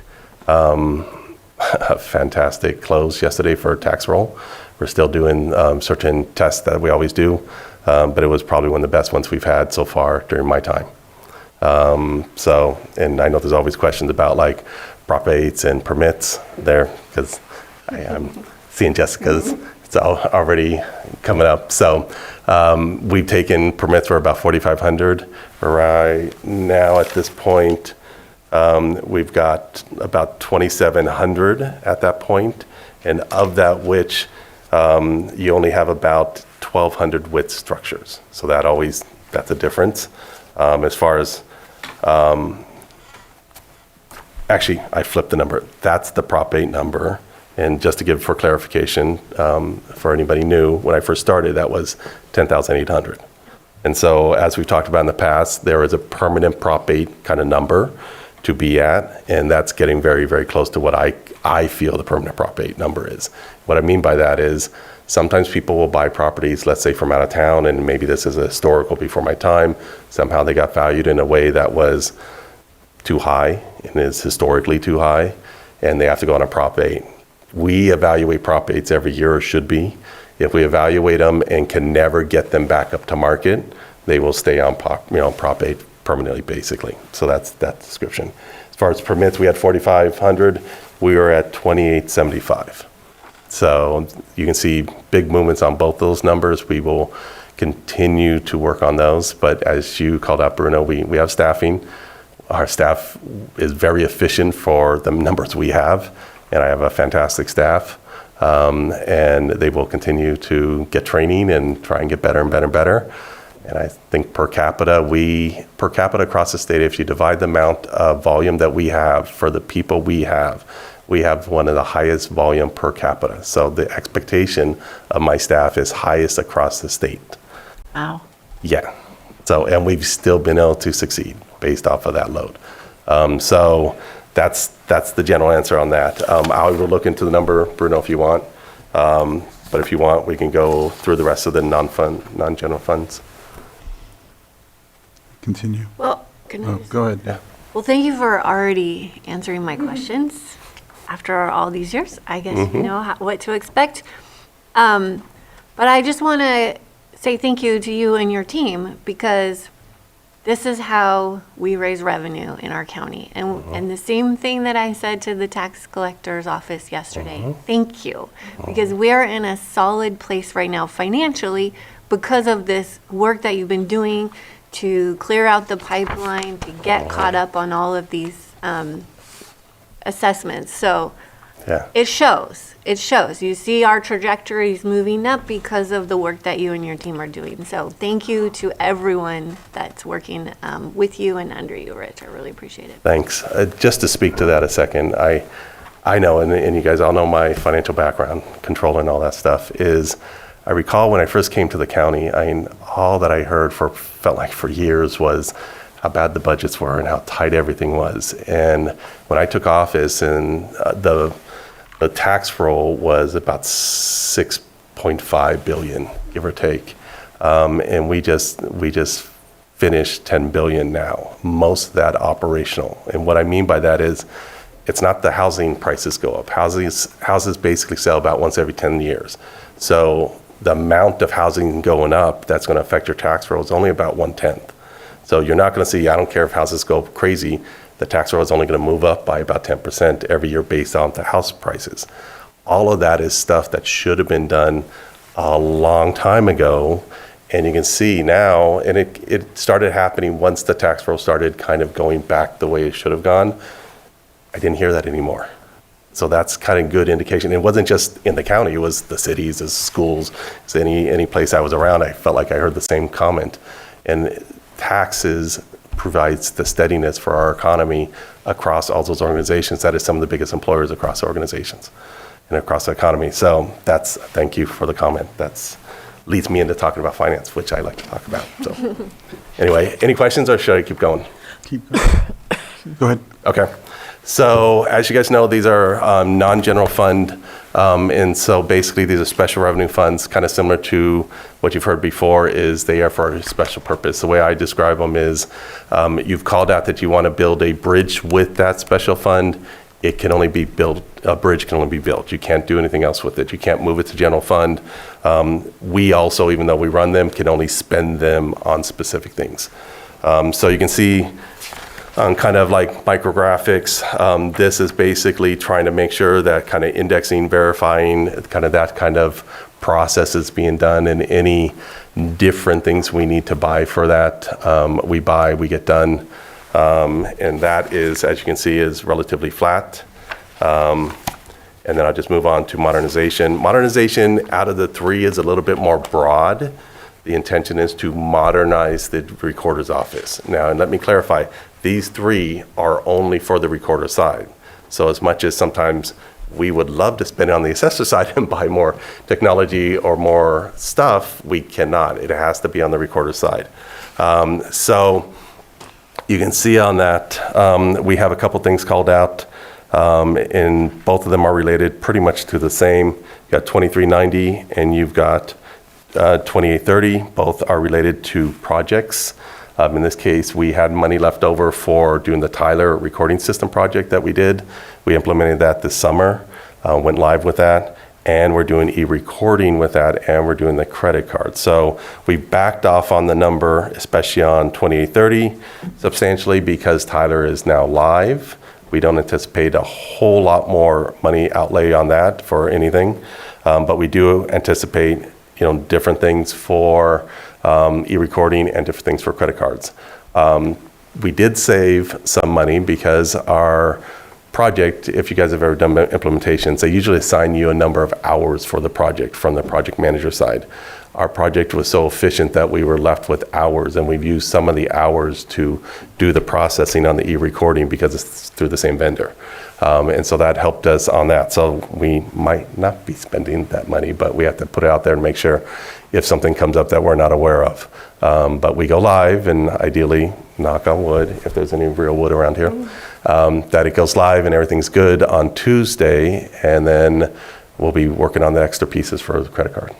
I have a question Sure. backing up just slightly. Sure. to the, find it, micrographics. Sure. So we have some unreserved fundings, and it looks like quite a bit in there, and I know it's designated and can't really be used for anything other. What are you foreseeing that you're going to need? 'Cause it's pretty substantial. There's like around $867,000. What do you see that? That is the hardest one to spend because that was actually designated at a time when micrographics and actually taking things to like microfiche was a huge cost.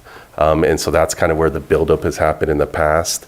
That's the hardest one out of these to actually spend because of that reason, because it's really, we can only buy kind of scanners and things that have to do with indexing, verifying. So some of that buildup, so there's not a real easy way to move that or even spend it. And so that will probably stay at that level. That particular one will stay at that level for a while. And I'm wondering if, because I'm one that campaigned on we're overtaxed and overregulated. And I'm wondering if this is an area that we can reduce, that if we're not needing those monies, we maybe perhaps should reduce the charge for those in that area. Is that a possibility? It has been looked at across the state, and that's been looked at the same, remember I just talked about the recording fees? When we basically go back and that's passed, because it's at the Senate at this point, when it gets through the Senate and ideally gets signed, we will be looking at that because there will be a new recording fee number based off of that bill, because it has to go through SAC at this point.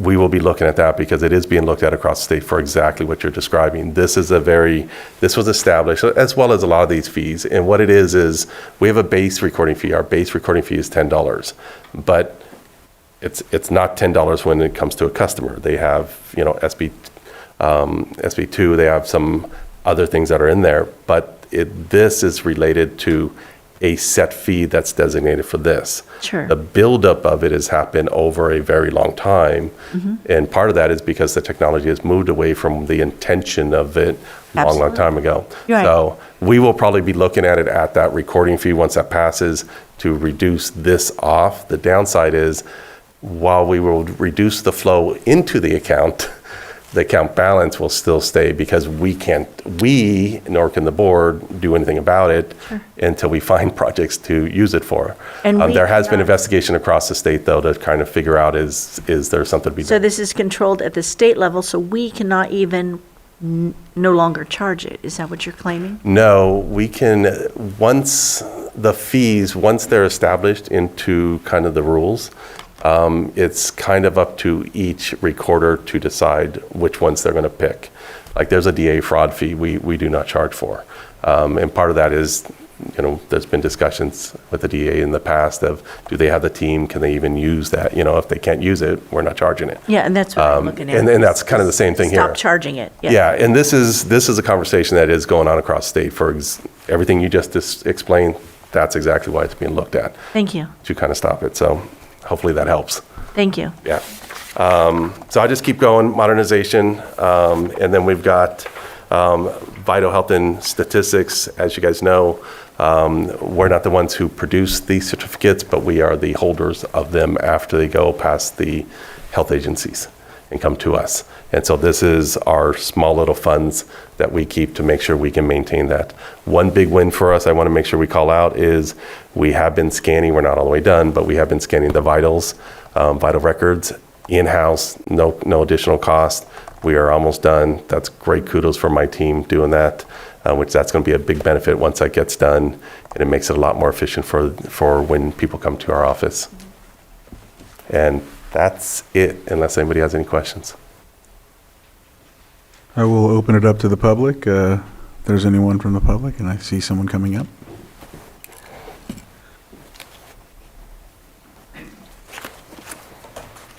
Elizabeth Larson, Lake County News. Okay, 2 questions. First one is, do you have a ballpark idea of how much of your collection is digitized? Jeopardy question. So let me clarify. So are Okay. you talking about receiving the money? No, digital, how much of your entire, all of your records? Like vitals and stuff, I think Yeah, is what you how much of those are digitized? You just said scanning, is that where you're referring to that? So we currently scan, we go back to, I think it's 1980 on certain levels, and we've got projects after these projects are done to actually go a little bit further. We have them scanned on certain disks that we need to kind of incorporate more fully. If somebody comes in, they can actually kind of go past that. We also have, if you go in our office, we have the books that you can kind of do different things and go past it. But those are further projects to get past. Right, okay. So, if that helps. Yeah, no, it does. Again, I'm one of those people, I walk into it and I see all those great old books. They're cool books. And then I think, what about if there's a fire threatening this building and we could lose all those books? I mean, unfortunately, this is just the headspace I'm in now. So, second question is on the credit cards, which is great. I think that's been a long-running discussion. Have you been working with any other are other departments working along the same lines to do the same system for credit cards, or is it just you working by yourself? So I'll speak to our process. I can't really speak to the other ones, but our process basically is we've approached, because the other agencies, treasurer, auditor, right? They luckily, in those conversations, have had pretty much your same perspective, trying to make sure that we're not creating a bunch of one-off scenarios. So a lot of the processing and kind of plan we put together through working with the treasurer and the auditor is mirroring basically, as to my understanding, mirroring basically what they're receiving from everyone else. Okay. We're trying to keep it consistent. As far as if it's the exact same vendor, I'm not privy to that, to be honest. Okay, thank you. Yep. All right. Any other public comment? All right, bring it back to the board. Mr. Chair, I move that we approve budget units 1123, 2707, 2708, 2709, and 2710. Second. I have a motion and a second. All in favor? Aye. Any opposed? Motion carries 5-0. Thank you. Thanks, guys. All right. Thank you. Thank you, Richard. Yeah. All right. Next, we'll give the floor back to admin, Casey. Thank you. So I will start with Budget Unit 1011, which is for the Board of Supervisors. So that is your board's budget unit. It's responsible for establishing county priorities and operating policies, adopts ordinances, and ensures mandated functions are properly discharged. It does direct financial resources through the adoption of the annual county budget, and it is a general fund budget unit. All right. Next is Administrative Office 1012. So this is our budget unit, and so performs general administration and management of county government functions. Is responsible for the direct administration of more than 20 budget units. I have something up. Go ahead. Yep. Okay, so on the, I actually didn't get quite organized on the page I was on, so I'll have to back up as well. But on the admin office, there's 17,000 in memberships, 17.5 in memberships. And unfortunately, throughout the budget, there wasn't a lot of information stating what this was for. What are the memberships? Can I ask that? Sure, give me just a moment. So that includes NACO, RCRC, CSAC, CASE, GFOA, Amazon Prime for the countywide, and ICMA. Okay, and then let me go back to the supervisors. Let me see, there's a clothing allowance, I believe, personal clothing allowance. There's professional services. There's a number of things down there on 2380, 2830, 3800, and other charges, which is 5210. So there's just not a lot of information Sure. So starting with the clothing, so we did budget for polo shirts. So if anybody from your board wants a County of Lake polo shirt, we can definitely order that. And then I believe the next one was 2380, so that is the discretionary funds. As well as the 5210 is also discretionary, so 400,000, that is for City of Clear Lake, which has been obligated by Supervisor Sabatier. I'm sorry, was there another one? It was 3,800 or 5,000? So that is inventory items, so that is for electronic devices, so computers. Perfect, thank you. All right, I think we're on, still on 1012.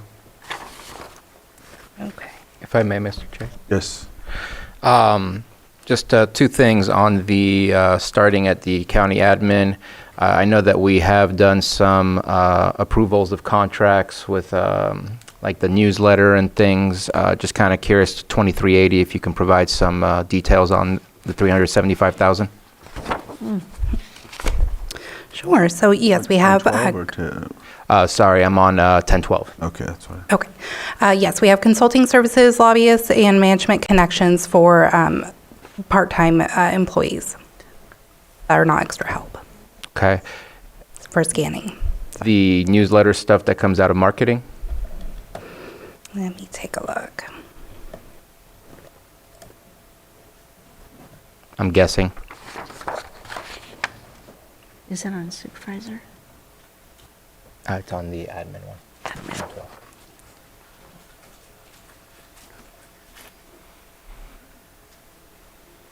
Yes, that is in 2380 for marketing and economic development, 1892. Okay. And then there's some transfer, some interfunds. Where's that coming from? At the bottom, we have 8080. I believe that might be cannabis, and then 8081. So for 8080, that is geothermal royalties, which it comes from Budget Unit 1918. And for the 8081, that is reimbursement for staff time for purchasing out of Budget Unit 1124. 1892 for marketing and economic development. That covers part of Ben's salary as well as Lisa's. And Budget Unit 2111, Public Defender, and Budget Unit 1781, Special Projects. Okay. I guess I'll say here for this one, there's a lot of operating transfers, and like some of these make very good sense when I read through it, but when it's a transfer, it's kind of a blank as to where it's coming from. If it's possible in future budgets, is there a transfer page that can say on budget 1012, transfer this is coming from, like it's just, it's a spaghetti loop of money that I can't follow unless I have to ask specific questions. If there's a way, I don't know if the program can provide that, to provide a report of just the transfers, that would be a little easier and transparent to follow the money as to where it's coming from, because numbers are numbers to make things look good. I know they're coming from a specific place, but it's hard to follow even from this position with the knowledge that I have.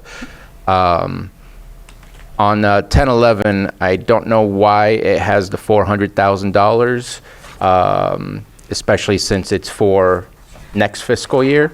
I haven't allocated anything specific. The bid has gone out, and my plan is to use the entirety of the fund for that project. And so at the very least, I would like for it to move up to 500. Because that's what will be available as of July 1st. I know you said 500 was available yesterday. While I would love an extra 100, I believe as of July 1st, it's at 500,000. So if you could please change 5210 coming from the discretionary funds to be 500,000, that would be great. So July 1st, it'll be at 600. I don't know how that happened, but if you keep saying that, I will take it. But if you can change that to 6. Yes, we will do that. All we need is an email confirmation from you saying that you're obligating the funds to that. So 5210 is contribution to a non-county government agency, which is why we have the 400,000 in there, but we will change that to 600 this coming year. Perfect, thank you. And then also on the transfers, we do have a transfer sheet that administration maintains. We make sure that there's balancing on each side, ins and outs. And so we can absolutely include that with the description of where the funds are coming from, where they're going. That'd be great. All right. Okay, so moving on to Budget Unit 1014, which is the clerk to the board.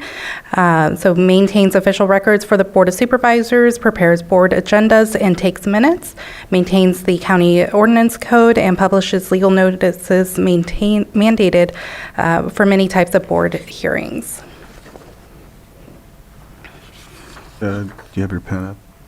Oh, no, sorry. All right. Okay. Both of us. Focusing. Next is cannabis, so Budget Unit 1072. So this is where all of the revenue from cannabis cultivation taxes, grow site development, and environmental planning permits goes into and then is transferred out of. This is also where the discretionary fund is moved out of when it's used. Go ahead, Supervisor Mtg. So just a brief question. I guess it's more on policy than anything else related to cannabis taxes.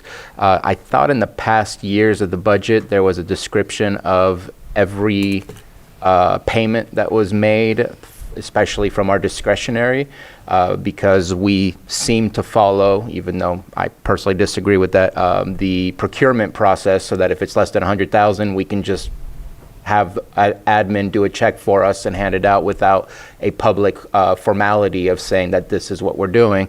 And I thought we were doing an annual report to show this is what's happening.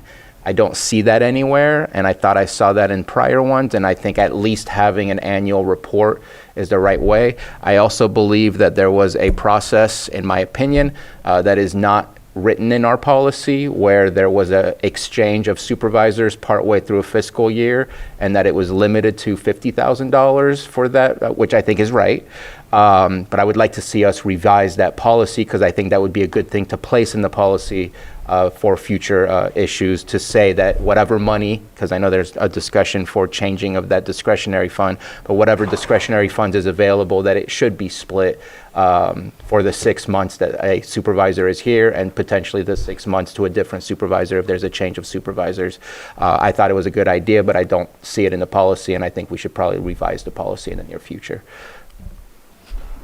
Supervisor Pyska? Yeah, I think we need to bring it back soon and have a discussion on the policy and really look at the levels that are going for discretionary, because I think it's out of balance. I said a lot about that yesterday. I don't think that it was ever the intention to have such a high amount come to the board. I think there's a lot of services that we can provide, build stability in some other programs. So I would really like to see this come back before final. Does this include the 30, 30, 30, 10? Correct. It Yes. does. And so, I mean, that's one of the others I would like to see, because I know, again, I mentioned yesterday the CAN grants that are pledged but not used. There's a couple of, descriptions that could be used for other implementations. So I mean, I don't know if this includes the discussion about discretionary. I know discretionary seems to be a big amount when it comes to the amount of taxes we get now. But I just want to be able to have an identifying number in my head to see how much is even being used for that 30, 30, 10 as opposed to, our discretionary. Because, I mean, if that's not being used, we can appropriate some of the things we're using for discretionary over there. That's what I'm thinking, yeah. I have something on that as well. I don't know who was first. I don't know, but. Go ahead, let him. But yeah, if we're going to discuss it, I think we ought to be discussing the whole thing. Whole policy. Yep. Everything that's involved in cannabis funds. Yeah, and also, as I understand it, the 50% reduction is going to be expiring at the end of the year, is that correct? So we're going to be back to Well, the full fee, as I understand it, On the taxes. on the taxes for that. we So that will basically, just as a rule of thumb, double the income. I'm more than happy to bring back a policy revision to your board All right. and presentation. Okay. Any other questions on that? All right. Let's go on to All right, so next is 1120, which is non-departmental revenue. As promised, I do have a slide for the bond. So Johanna, if you could put that up, please. So this is our general fund. This is where all of the sales tax, property tax comes into, and is the main funding source for general fund departments.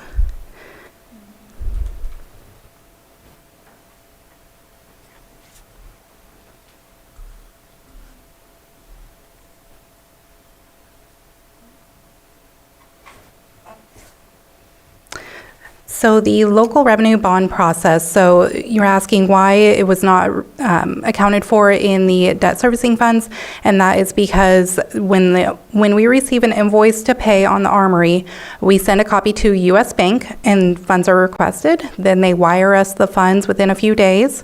Funds are then deposited into 1785, which is the capital asset account or budget, and then the bill is paid directly out of there. So everything is accounted for on the county side in the capital asset fund and not in any other revenue fund.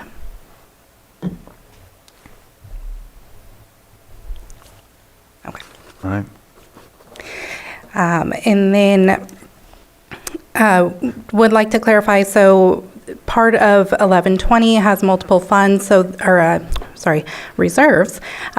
So the general fund reserves are attached, and so Fund 152, we're transferring $400,000 to 7011 for parks, and from Fund 153, we're transferring $282,000 to 1671 buildings and grounds.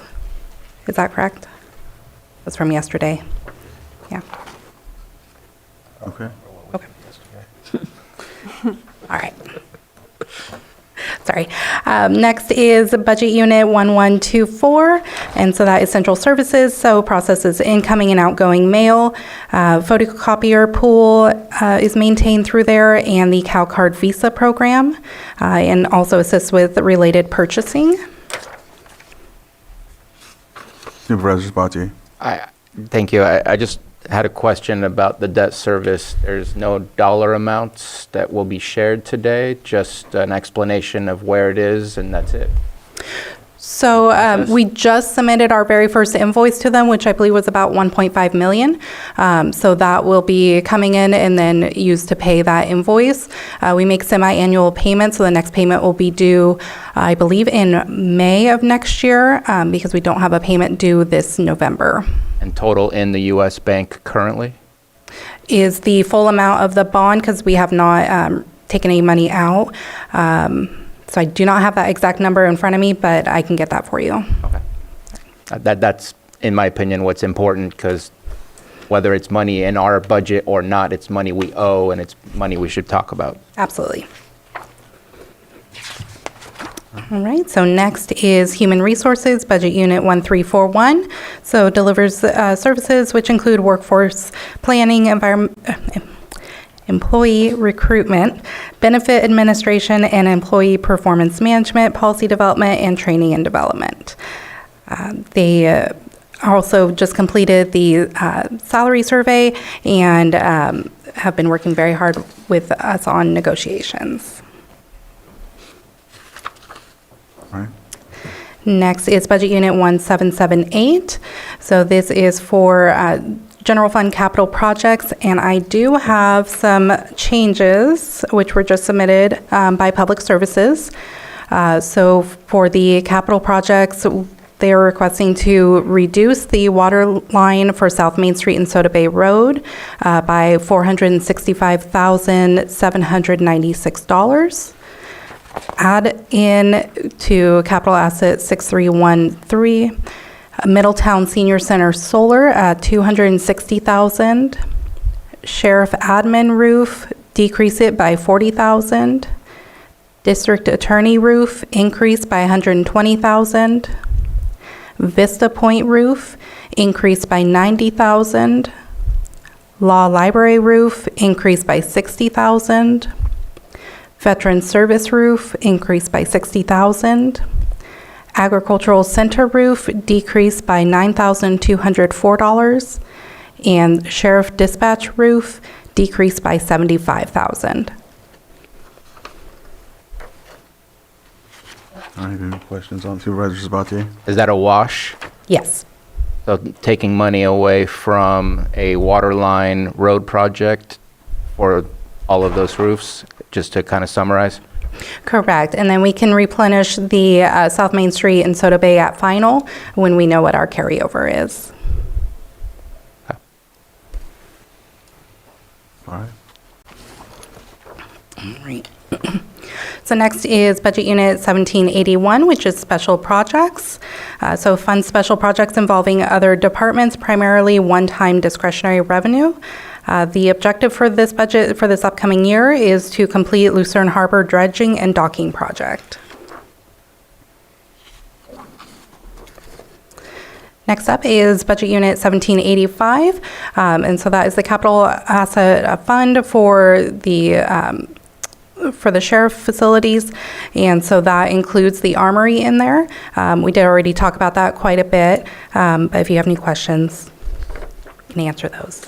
Can I back up to 2380, which is just the one before that, and you have your professional specialized services, and it's, it went up, it more than doubled, so in the last couple of years, it's at $1,329,000, and can you tell me what that's for?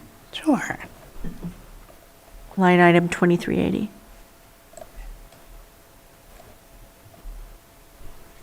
So that includes appraisals of county-owned properties, countywide energy efficiency and sustainability study, 211 implementation, National Center for Public Lands Counties, LATCF.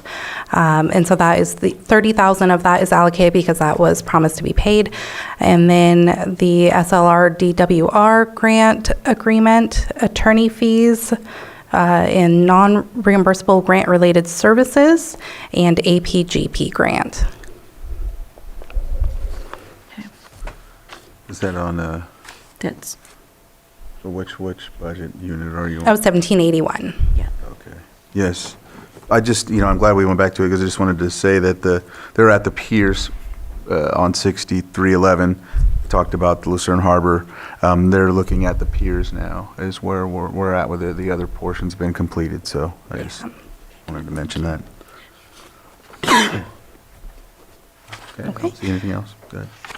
So next is 1794 CDBG program income for special projects. And so this is loan payments and payoffs that are accumulated in this fund must be used pursuant to the terms of the program income reuse agreement approved by the Board of Supervisors.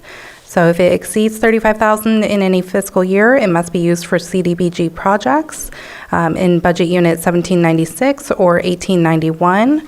Less than $35,000 can be retained by general fund.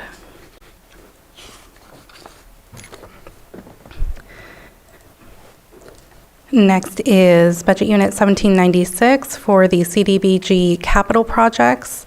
So this budget unit is currently at zero for this upcoming year. It provides funding for capital projects financed by the Community Development Block Grant or CDBG program. There are not currently any anticipated. Budget Unit 1891 is the CDBG Program Income Business RLF Relief Budget.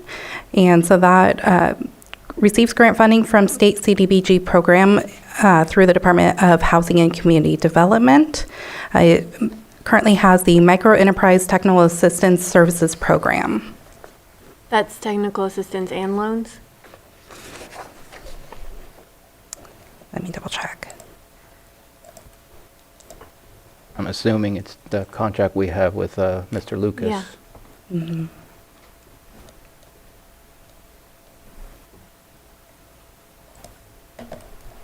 Yes, it is. Technical assistance and loans.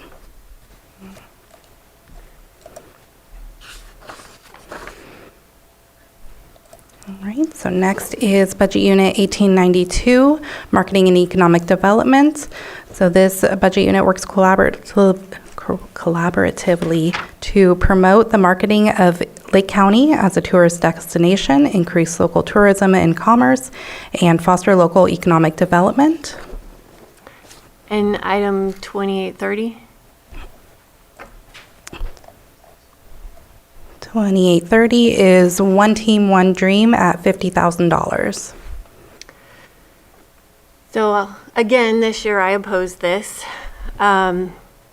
We have, in our program with CDBG, we have technical assistance and we have the low-income loan program for businesses. But last year we gave $50,000, which I did not support, and all of it was given away as prizes. And I do not think that we should be giving taxpayer money away as prizes that are, especially because there's no oversight and no reporting to those businesses. I do think it's a great program, but I think it should be privately funded and not funded by the taxpayers. And I'm going to concur with that as well. I've seen the One Team, One Dream, and I know that there's been some, cool programs that have came forward, but I did not realize until now that it was coming from public funding. And I agree with that, actually. Where is the money coming from for that? Is it just out of the general fund or is it some other source? Yeah, it's Yes, it says general fund. general fund, but this is our economic development budget, which means this is the environment that we're building for all of our businesses to thrive. And we give $50,000 to a handful of businesses to spend their money on whatever they want. We're doing a disservice to the taxpayers and to the environment we're trying to No, build. I don't think it should be public. I don't think it should be publicly funded either. Well, they're not just gifts. So they're for like when a business has an expense they need to enhance their business, there's a competition that comes to it. So it's not necessarily like just prizes. They have to go through a process to ensure that they are going to actually spend it on something that's going to help their business. But I understand your concern. It's not just like a gift to somebody that they just spend. However, they spend it on a business expense. Even though this is a general fund department and is funded by taxes, it's funded by transient occupancy tax. Well, there also is, as I was getting to earlier, when it came to the cannabis percentages, there's economic development. And I don't know if that's, that's why I also wanted to see the numbers on that, because then that could be something else we look at. Yeah, well, it coming out of general fund is what I'm having the issues with. All right, Supervisor Sabatier? I'm not too worried about it. I believe that this year there is no One Team, One Dream. I think they're taking a hiatus, if I'm correct. At least that's what I was alerted to, so I'm not too worried if that's the case. But I do want to have a deeper dive between our housing and our economic development as to where we are. We've had plans in the works. They have not been fully finalized and cooked. And I think that we need to hit the ground running with those, because I've spoken with CAO Parker. What is the exchange? Because I don't feel we're doing enough in trying to support our local businesses.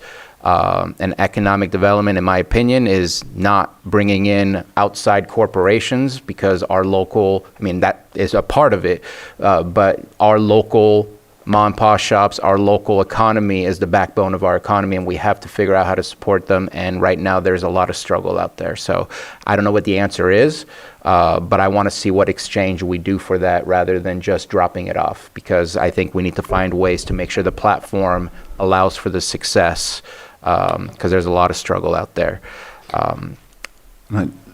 I did want to mention one more thing. I think it's coming out of the marketing, but just wanted to make sure. I know that we do have a 3-year contract with PEG TV for $10,000.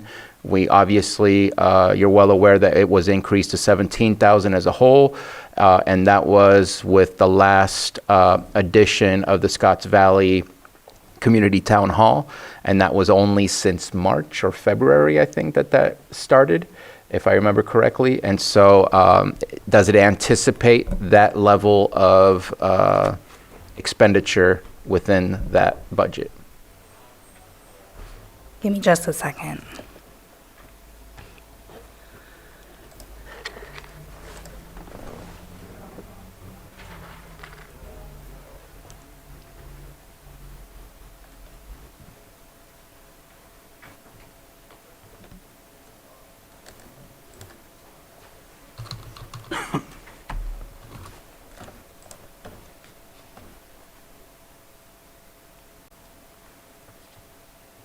Or maybe there's no need to answer right now, but in the final budget, if that can be, let me know that if it's there or not.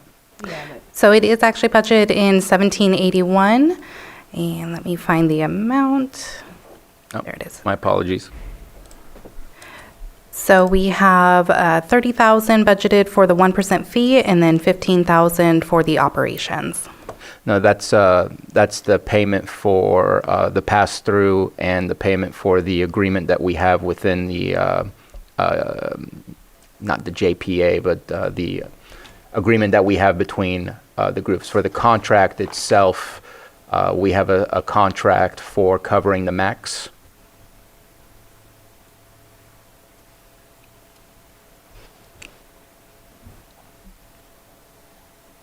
And I know at one point it came out of marketing. Again, it's a small amount. I just wanted to at least bring it to your attention. If you can give me those details either at a later time or at final budget to let me know what that looks like, that'd be great.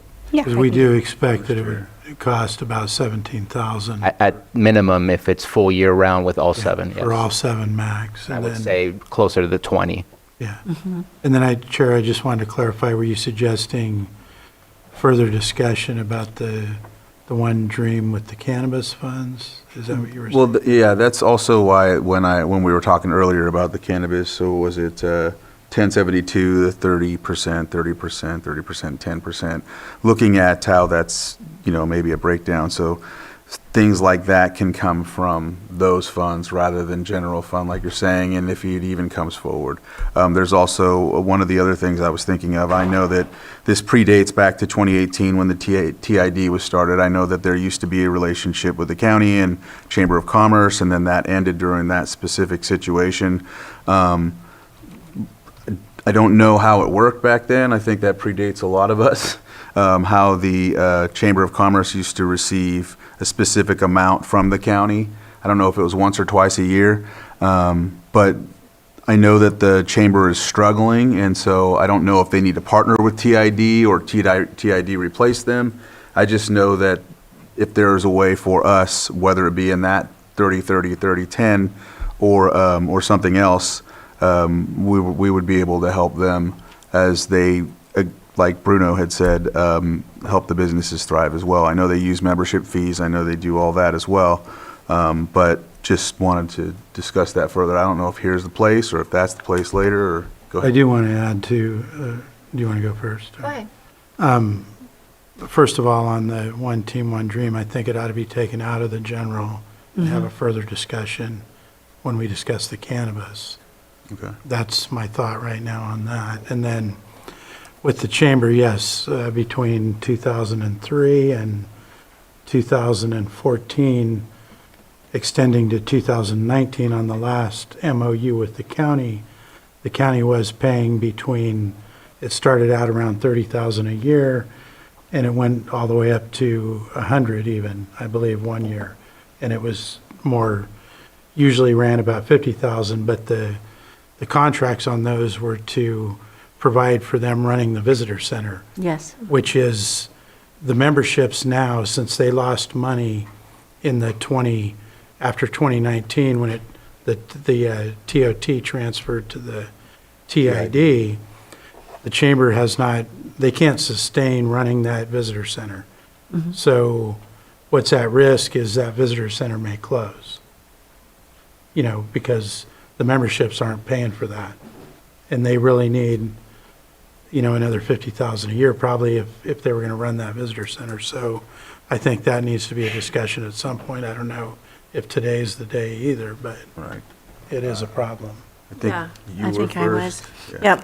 And like I said, the one team, one dream, it's not that it's not a good program. I have trouble with the general fund coming out there. Now, I would not have trouble at all putting that 50,000 into the visitor center, because that is countywide. I have trouble with the monies going directly to individuals to start a business because there's so many people struggling to get a business going. And they're finding ways, and to pick out one or two and give them $50,000, it doesn't seem balanced for those that have to come up with the money themselves. So if the visitor centers come up with a way to help people, I don't have a problem with that, and I don't have a problem with helping the visitor center, or if it's coming out of a different funding source. But absolutely, for the general fund, I do have an issue. And I do believe what you had just mentioned, Mr. Brad, was something I'd wanted to bring up, that we need to support our visitor center, too, financially. Yeah, it sounds like we're all in agreement. But it also sounds like from CAO Parker that maybe we should bring this back for another discussion another day. I think so. We did have a conversation about supporting the chamber. I would much rather support them in a partnership running the visitor center than actually joining the chamber. I think there's some conflicts there. They are an advocacy group, and they are a pay-to-play group. So I do see a little conflict of joining them as a member, but if we could partner with them to run the visitor center, I'd be comfortable with that. But we can kick this to another day. Yes, please. Yeah, It was so Supervisor, then Vice Chair. Go ahead. I was going to say actually the opposite. I'm more in terms of we should be in tune with what the chamber is doing and understand what the conversations are. And I think being a member makes us have a front seat as to what those conversations are. I don't see where the conflict would be, but us giving money to right now, the reason the money has disappeared is multiple reasons. The CTA program, the magazine, and things like that has moved around. But a group to support businesses that can't run their own business and needs us to support them financially to run their business seems a little bit on the awkward side, personally. And so I think I'm okay for a larger discussion, but I think becoming a member is actually a good thing, and I think it gives us a little bit more awareness of what the conversation is and what's happening and where it is that we can support our local businesses as well with what we do. Vice Chair? Well, I was just going to mention, because that came up, that membership is in the budget, so if we want to rediscuss that, we probably should be aware of that when we go through final approval. All right. Did you have anything else to add? No, I'm sorry. If there's not anything else, I think it looks like we have a consensus on the one team, one dream thing. And the further discussion when it comes to the chamber, I'm not sure, is the memberships in that? Let me get back here. Well, I believe I saw it in the budget, proposed budget. Oh, yeah, here it is. Is this the $800? No, it was 1,500. 15? Under memberships. Oh, I see it. There we go. Okay. I mean, are we going to leave that in there? Well, I was just suggesting if we're going to have a larger discussion about the chamber, maybe we ought not to Table it. have it in there. It should be All right. tabled. We'll just leave it for now, and then after we have the discussion, we'll make any adjustments we need to for the fund. Okay. All right. If there's no further discussion on that, continue. So next one is Budget Unit 1918, Geothermal Resource Royalties. So this budget unit is used to account for geothermal resource royalty payments received from federal and state governments. There are some restrictions due to AB 1905. Funding from this budget unit consists of projects to mitigate the impact of geothermal development, maintenance, planning, and resource management, and various other special projects.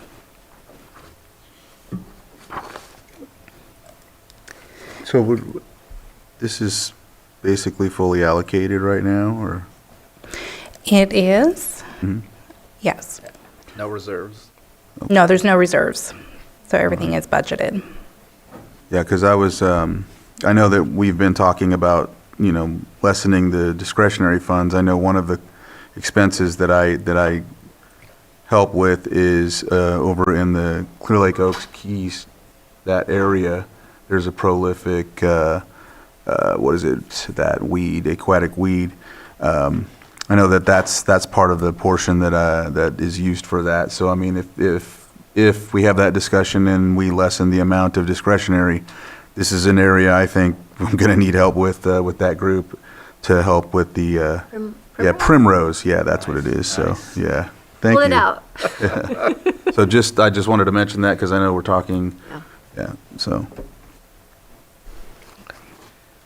Supervisor Sabatier? Just a brief question.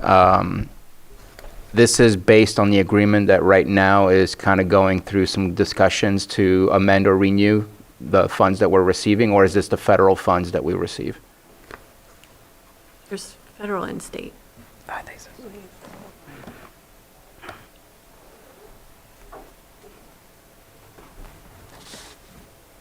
The state would be $500,000 and the Fed would. So the agreement with Calpine is in the other geothermal. It's not an agreement with Calpine. These are the royalty funds that come from the state and federal government. Half of them are restricted, half of them are unrestricted. And they go to pay different things like aquatic weed abatement, a sheriff's office, a deputy, different things. Okay, nope, I'll ask outside, All right. offline. Okay. Okay, so next is Budget Unit 2101, which is trial courts. The purpose of this budget unit is to receive revenues from the collection of court-imposed fines and fees, a portion of which are then paid to the state as required by state law. Another function is to appropriate funding and receive state reimbursement for county costs related to the transfer of court facilities. This is also where the maintenance and operating costs for the fourth floor of the courthouse are. All right. Not seeing any questions? Okay. Grand jury? Next is 2106, grand jury. So this is a state mandated function of county general fund, and we are required to finance it. Grand jury serves as a group of impartial citizens that review the work of the county, cities, schools, special districts, and other local agencies to determine whether they can be made more efficient, effective, and responsive to the needs of the community. Supervisor Sabatier? So maybe I'm being petty and I apologize, but we had a situation where the grand jury went over their budget, brought it to the Board of Supervisors for approval, and I guess in a roundabout way of response, why can't I find it? We just increased the budget the following year by an extra $10,000 or $15,000, and from what I understand right now, current expenses are at about $70,000, and I just think that that's adding a whole lot more money than necessary if that's where they're at currently with their expenses. So I'd like to bring it back down to what it should be, and I think that looking at 75,000 or 77,000 would be good.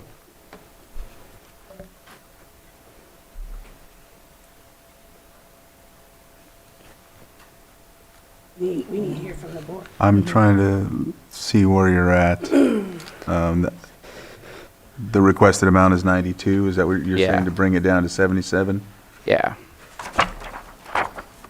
In 23, 24, we approved for 76, and the actuals of expenditures was 87. That's right. And then we increased it to 98, and I'm not saying there should be consequences for going above budget, but there's a reason why we have a budget, and our response was, let's give them more money. And I think we need to walk that back a little bit more, personally. Well, do we have an understanding on, why it's going up? Because so many costs are going up. I just want to make sure that we're being realistic. I'm fine with setting a lower budget, but, maybe we need to have a clearer understanding on what's driving up the cost. The object codes that increased in previous years were the per diem for the grand jurors, as well as travel. A lot of the grand jurors from a year or so ago lived in Hidden Valley Lake, and then their office is in Kelseyville, so the mileage for them driving in. as well as the increase the county did approve a few years back to go with the per diem approved by the county for mileage. So that did increase. I don't feel like I have enough info right now to know what the, We can bring back a calculation at final once the year has closed out. Yeah, an estimated amount of what this year is would be great. Yeah, I'm fine where we're at, but I mean, we can have a further discussion. All right. So next is Public Defender, Budget Unit 2111. So we are still transitioning from being a contracted department to being the county department that it is. So Ray Buenaventura is coming up.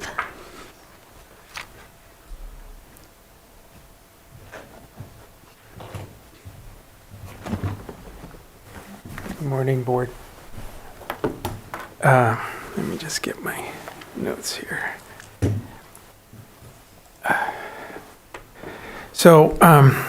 First I want to thank you all for the budget and for the allocations you've given my office. We have come a long way. Actually, this month is our 1-year anniversary of taking on cases. Mind you, we just started taking on cases June of last year. We are ahead of what we were projected to do.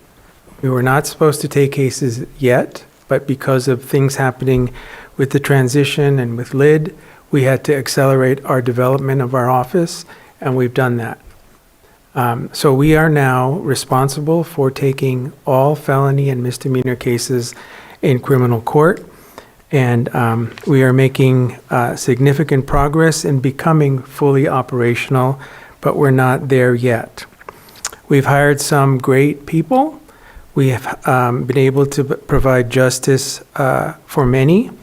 I believe we have established the foundation necessary for a premier public defender's office in California. We continue to be fiscally responsible. I understand completely the tone this board is setting in its conservative principles and the need to watch the taxpayers' money. So we continue to keep that in mind in the decisions that we make. We've done everything from getting second-hand used furniture to applying for and getting grants to help the services that we provide. One example is that we are giving, we've gotten a grant from the Immigration and Legal Resource Center that provides us legal counsel so that we can counsel our immigrant community on some of the rights that they have. You should also know that just last June 13th, SB 101 and AB 101 was recently passed. That bill provided $15 million to the Public Defender's Office. That bill, according to its language in the text, gives the money to the state public defender, who will then allocate based on need to the various public defenders' offices. I'm excited about that. I'm monitoring that, and you better believe that I'm going to seek some of those funding if we can get it. So there's more to come. We are going to fill all the allocations that you've provided me, and I expect that we're going to have a more productive and a better year to come. So thank you for that. Any questions? Supervisor Owen? I'm just, of course, concerned a great deal about the cost. It's went from 2023, 2024 to from, excuse me, 690,000 up to almost 4 million in a couple of years. And I have some huge concerns about if that's in the best interest of the county and our taxpayer here in the county. Okay. May I answer that? Yes. So that is moving from the contract. So we had a contract with LID, which was about, I believe, 1.7 million, to now having employees that are county employees. So that's why there's that increase. And I understand that, and that's exactly what I'm saying, actually. Yeah. Thank you for bringing that up, but that's my point. Yeah. And not only that, Oh, yeah, I could talk about the additional other expenses. It's ancillary. And there's also ancillary services that we are paying for, as well as reaching parity with the DA's office. Their budget is closer to $5 million. Yeah, and I just don't know if the level of service has increased to warrant that big, that significant of an increase to our budget.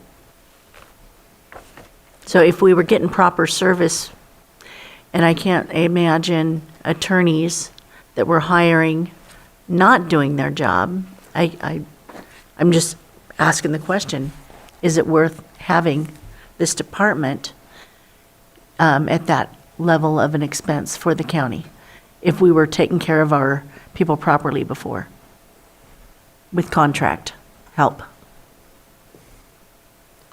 Well, Go ahead. that's the issue. So according to the Sixth Amendment report, we were not. And the Sixth Amendment report is, they're benefiting from this? The Sixth I'm Amendment? questioning whether how good that report was, whether it's a conflict. I'm not sure. I don't see how. Supervisor Sabatier? If Supervisor Owen is done. Yes. You moved your pen forward, so I thought maybe you wanted to. I wanted to respond, but I also Thank didn't you. want Go to ahead. interrupt. No, go ahead. I think that no matter what, we should have seen an increase if we stayed with LID in order to enhance what was happening. I think there were already conversations prior that never brought up those enhancements to us. So I think we would have seen an increase, maybe not all the way to what it is now. And I don't believe that we will get perfect parity with the district attorney, as there's different needs and requirements for each one.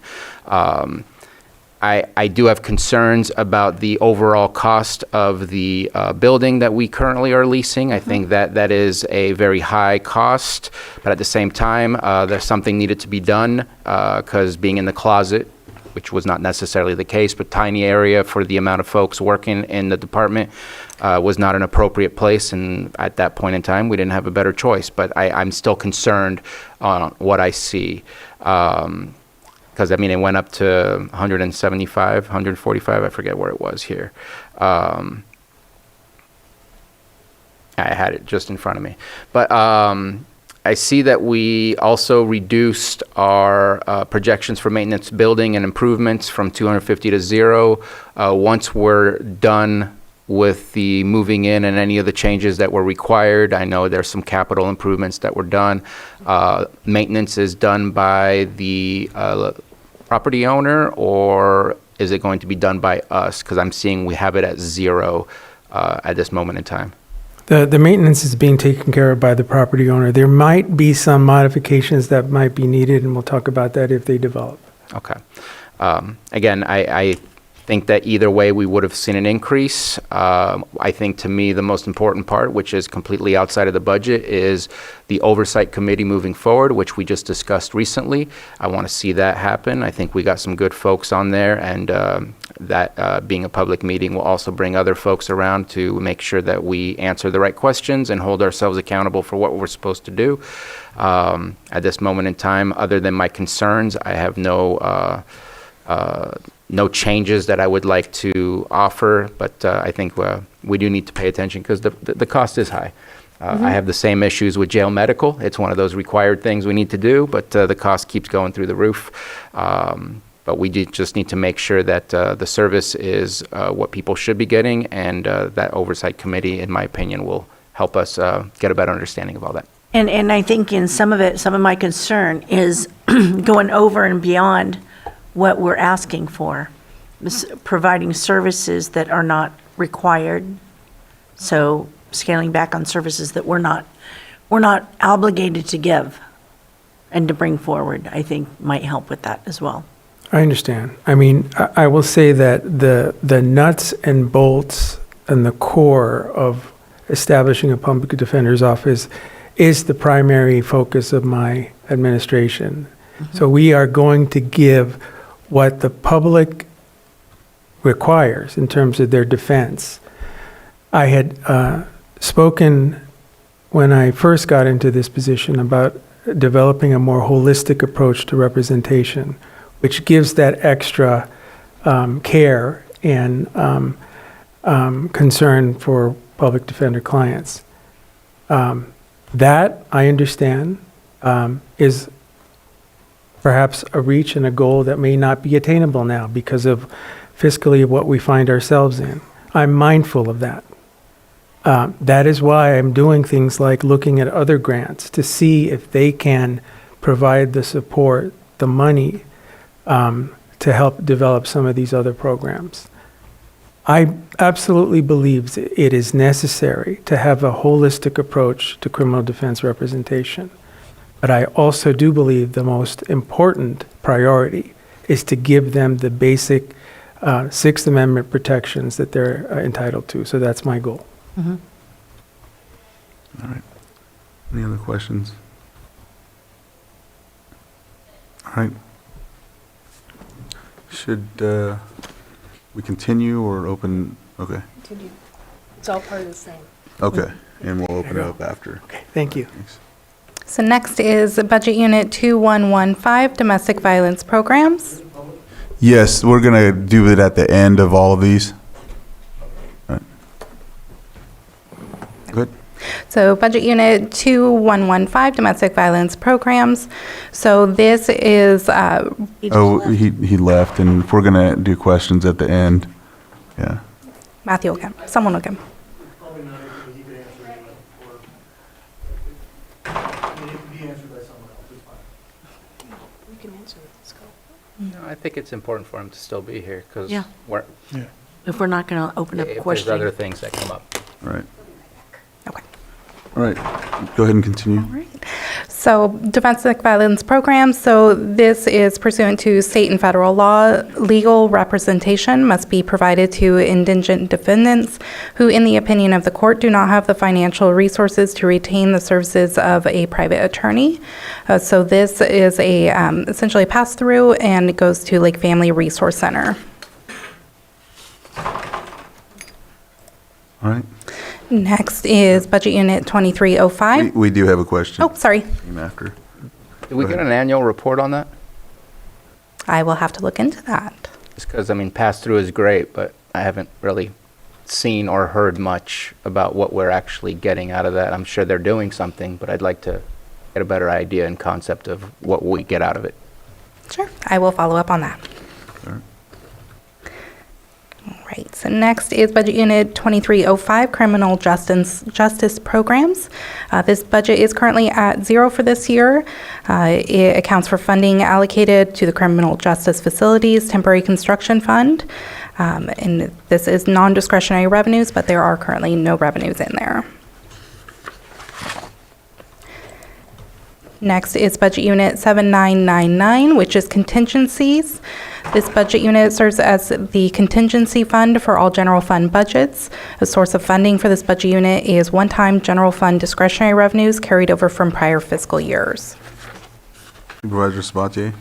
Yeah, just a quick question. The world around us gets more and more expensive, but our contingency seems to be pretty stagnant for the last 10 or more years. Is there ever going to be a need to increase the contingency at one point or another?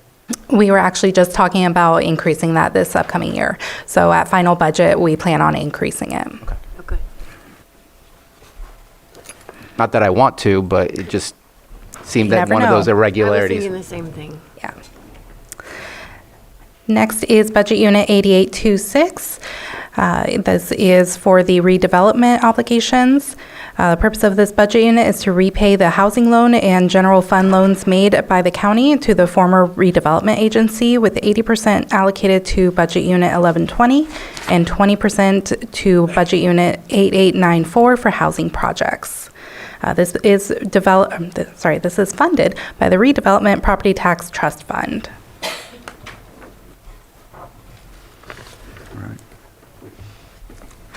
Next is Budget Unit 8894, which is the Redevelopment Housing Successor Agency. So the purpose of this budget unit is to account for assets, liabilities, and obligations of the former low and moderate income housing fund. It was part of the now dissolved Lake County Redevelopment Agency.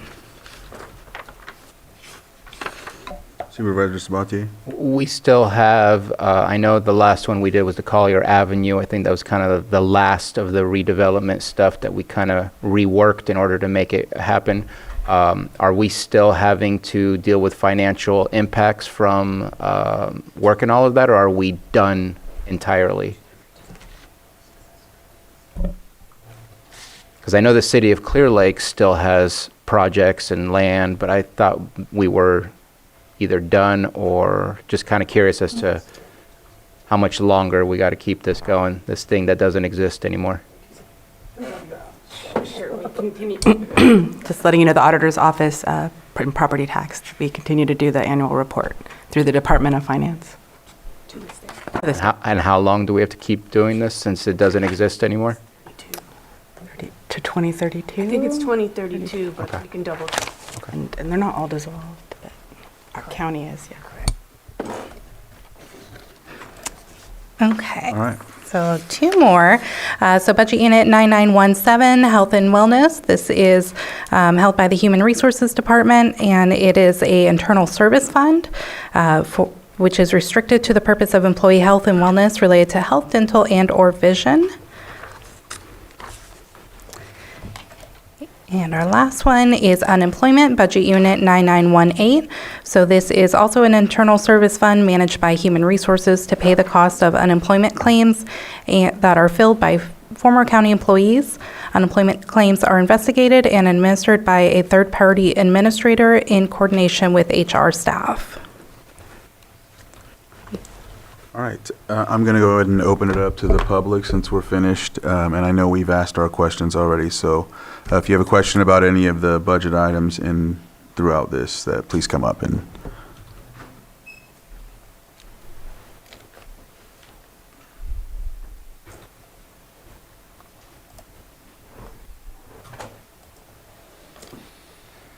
Good morning. Still, Rob Brown, Kelseyville. I just had a couple questions about the public defender budget for clarification. First of all, I would recommend, I'm not going to assume that it's been read or not. I mean, it was big and it was actually not very thorough. They didn't bother talking to the judges, unfortunately, but I would recommend that the board members, especially the new ones, read the Sixth Amendment report. And then those that have read it probably should read it again now that, you got the program going, make sure it's meeting the goals some of the goals that were intended. But the question, the first thing I have is that you brought up the idea of parity with the DA's office. Is that a stated goal to try to do that? And I'm not putting you on the spot. You're just the one that said it, so I don't know if that's something that...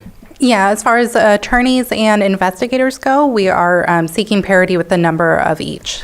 Okay, so just to consider this is one of those dynamics in that public defender program that you need to consider. The DA's office handles all the criminal cases. Public defender's office does not.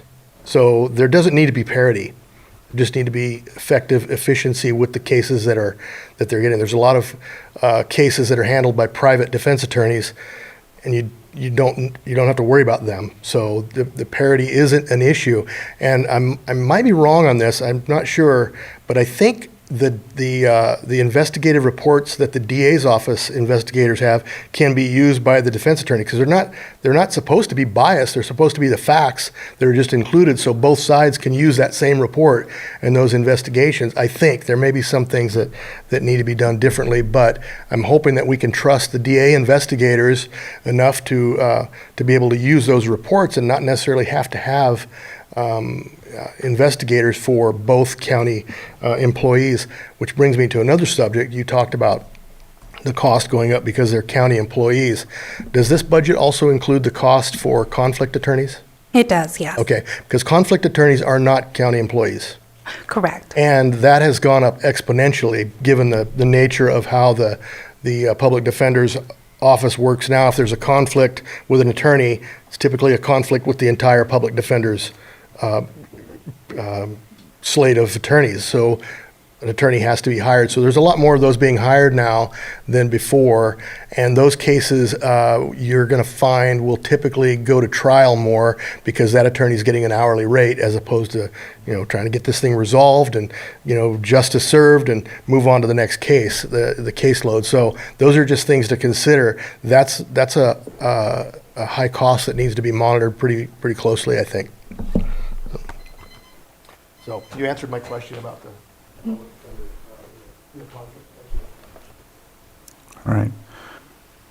Any other public input?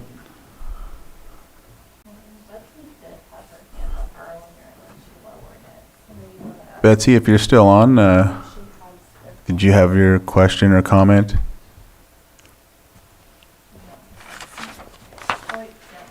There she goes. Thank you, Mr. Chair. This is a general comment that goes all the way back to the very beginning of this conversation. The Board of Supervisors is responsible for all of the ordinances that are administered by this section of the budget. And there are several major municipal codes that are significantly out of date. And I have attempted, through correspondence with the administration, inclusive of using the citizens complaint form, to identify how those major changes will be made, those updates will be made. Unfortunately, I think I got caught in a bureaucratic loop where my inquiries were referred back to the Community Development Department, and the Community Development Department's answer was not meaningful.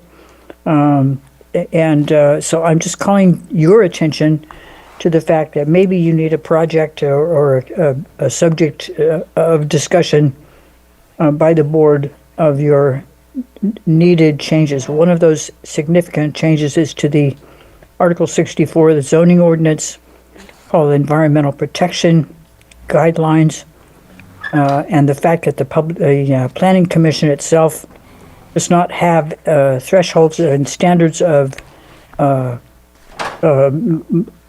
determination for cumulative impacts. I've spoken to you before about this and written to you about it, but I'm just calling this to your attention because it's within the administration budget. It's under the Board of Supervisors' responsibility area, and I just think that I really think you should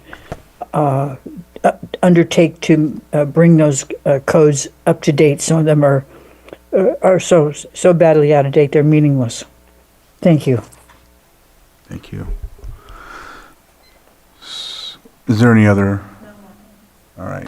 I'll bring it back to the board and close public input. Supervisor Sabatier? Something else that I did not see, and it's been empty for many, many years. I don't even know how I know that this budget unit exists, but it looks like a while back there used to be a pension stabilization fund. There is nothing in there. There's no reserves in there. I know that there's a lot of folks who have retired and are relying on us to make good decisions to ensure that pension continues. If there's a way in the future, I don't have a time frame whatsoever, to talk about what is our pension liability, where do we stand with that liability, especially with the raises that we've provided in the last 5 to 7 years, which have been pretty large raises in comparison to the past. And so I see nothing there, and I don't know where we stand and what's required of us. And so I think it would be a good discussion to at least alert us to what that liability is, if the rest of the board agrees with that. I feel like I'm flying blind on that. I'm in favor of getting more info on that because it's a. I remember it. I remember it too. I don't remember it, but I'm in favor of it. You were going to put your pen up? Yes, I was. Actually, I had a couple things on the budget, and are we going on to I had noticed, I had actually went and met with somebody, and they had kind of helped me through the budget. So one of the questions was, we have yeses on the funding for the capital asset list on every single item, which means that could be funded, everything that we talked about today, on July 1st, rather than pulling out the things that need to be funded early. And so for final budget, we're already funded, basically, according to our current stature, and that would be under your capital assets tab. So it's a concern why everything is, rather than pulling out the things that actually need to be funded early, that everything is funded on July 1st. Can you explain that? Sure. So everything on the capital asset list that we have put forward for your approval today is funded mostly by grants or special funding sources. And so the funds are there for all of these projects. We did not include ones that do not have funding. Okay, I didn't really see any that didn't have a yes by it, but isn't the purpose of coming back for a final to actually fund, that we're going to fund at that time? If there's additional, there are some requests that we did not include here, and so that's why there's no no's next to them, because we didn't even include them on there as something that was going forward because it doesn't have funding. So once we know what the carryover is for general fund purposes, then we would add in additional capital assets if there are any. Okay, and according to the coaching I had, that it's usually more appropriate to pull out the things that we actually have to fund immediately and then wait for final to actually fund the rest of the items. No? No. Okay. Sorry. Well, Well, I only got this from Kelly Cox, this information, so. one thing I thought though he- is the reason that is because a lot of these projects have things that they have to start working on with the bids and everything, and if they weren't a yes for funding, they wouldn't be able to do that until the final adoption in, the end of September is my understanding. Right. So potentially would hold up getting those projects going if we didn't give the initial approval. And if there's an adjustment to the funds by final, because there were some things that we talked about in there that we're not clear on, it's already funded and potentially the monies could all be taken out before final. So I have an issue with it. I'm just going to leave that on the table right there, that I do have an issue with that. Go ahead, Sue. If I may, Chair. For those items that we're going to come back and discuss before final, we, of course, will be monitoring those. They're primarily ours, am I not mistaken? So no expense will be expended until we figure out what the board has decided to do at that point in time. But what we don't want to do is delay the purchase of the truck, the purchase of the oil to do crack sealing, and all that can be purchased beginning July 1st. That's the purpose of this. Truck. That's right. Yeah, and I totally understand that there's a portion of it. I just don't know that all the funds should be approved during the draft, during the first. I think Lars talked about that yesterday. If he's online, maybe he can bring it up again. I mean, there's everything is funded. Supervisor Spate? If I may, I wanted to say something else, but I'd like to speak to that. I do agree that it should be there, and there's good reason why it's there, but I do agree that there's some confusion. Some of them, it's just that money is allocated, and we probably won't even see that project happen this year. And I think it's not very well defined as to, are we waiting to collect? Like, that's why I was asking last year, we asked for dates. When did this get added to the capital asset list? When do we think this project will be completed? There is no timeline, and it makes it very confusing as to why it's on the list. It looks like, to somebody who is new or somebody who in the public who's a layman to looking at this budget, that this is everything we're planning to do this year, when it's not. It's what we've allocated the funds for. Some of these projects will get completed. Some of them will continue collecting because we need $2 million. We only have $500, but we don't want to spend the $500. We want to keep it allocated for that specific project. So I think the capital asset list needs some improvements and refinements to better at least explained to the public, better explained to us when we're talking to the public, so that we're aware of where we stand with these specific projects. And so I think as we get back to that other conversation with the timelines, we'll get a better understanding of what the capital asset list really shows. I understand why we want to allocate it. In my opinion, that's what the yes means. It's just an allocation. It's not a yes, it's funded and will happen and be constructed. But it does get confusing when it doesn't explain that. It's a learn as you go, unfortunately, but if we can simplify it to better explain it and not make it overcomplicated for staff, I think that would be great. One of my questions that I have is, we had $11 million of carryover, at least for general fund. Do we have an identified list of one-time costs that the $11 million is going to, rather than going into continuous costs, just to at least be able to identify, here's the 11 million, it's going to this specific project, that specific project, rather than back into like salaries or things like that, which would be continuous cost, where we shouldn't rely on carryover balances for ongoing costs. As far as a specific list, I would have to look into that. We do have a list of items that were approved as extraordinary requests as one time, and that was just over 5 million. Other than that, I'll have to look into the budgets a little further. Yeah, if we can, if there's a way to explain where the other 6 million is going, so that it doesn't appear that it's going back into ongoing, I think that would be really good, just because we don't want to get ourselves in that potential hole. And I do want to go back, and I apologize to the public defenders. I was looking at the capital asset list, and I completely forgot to ask. There's a auto light truck that is being requested, and I'm just curious as to the specificity of what that use would be for. I know that you guys are right down the street. I know you probably go to the jail. Just kind of curious what the plan is with that truck and that expenditure. And I'm sorry, I forgot to ask that question at the better time earlier when you were up here. So we have allocations for vehicles. The vehicles that we use are primarily for our investigators to use. We also have a third vehicle that has a, what do you call that, a cage. It's a cage vehicle, and we use that also to transport some of our clients that are in need to go to perhaps substance abuse programs and things like that.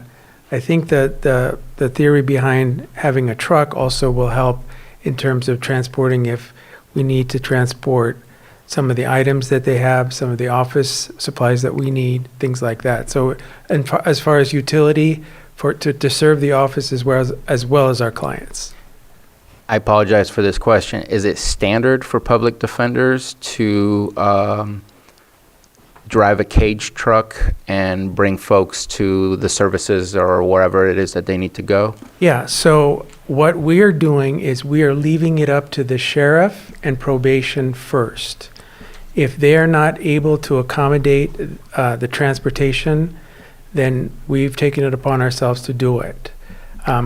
We have, at least in the beginning, tried to just not do it at all. But because the need is there in terms of the client needs to get to their rehabilitation programs and things like that, we found it necessary to try to help them.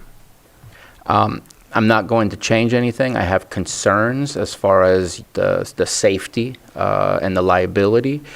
So I don't know if there needs to be further discussions, but I want to just at least share verbally that I have concerns in that. I know that I share that same concern with, I know behavioral health was taking some of these cage cars as well, which aren't ambulance rigs. They're a lot less safe than those types of situations.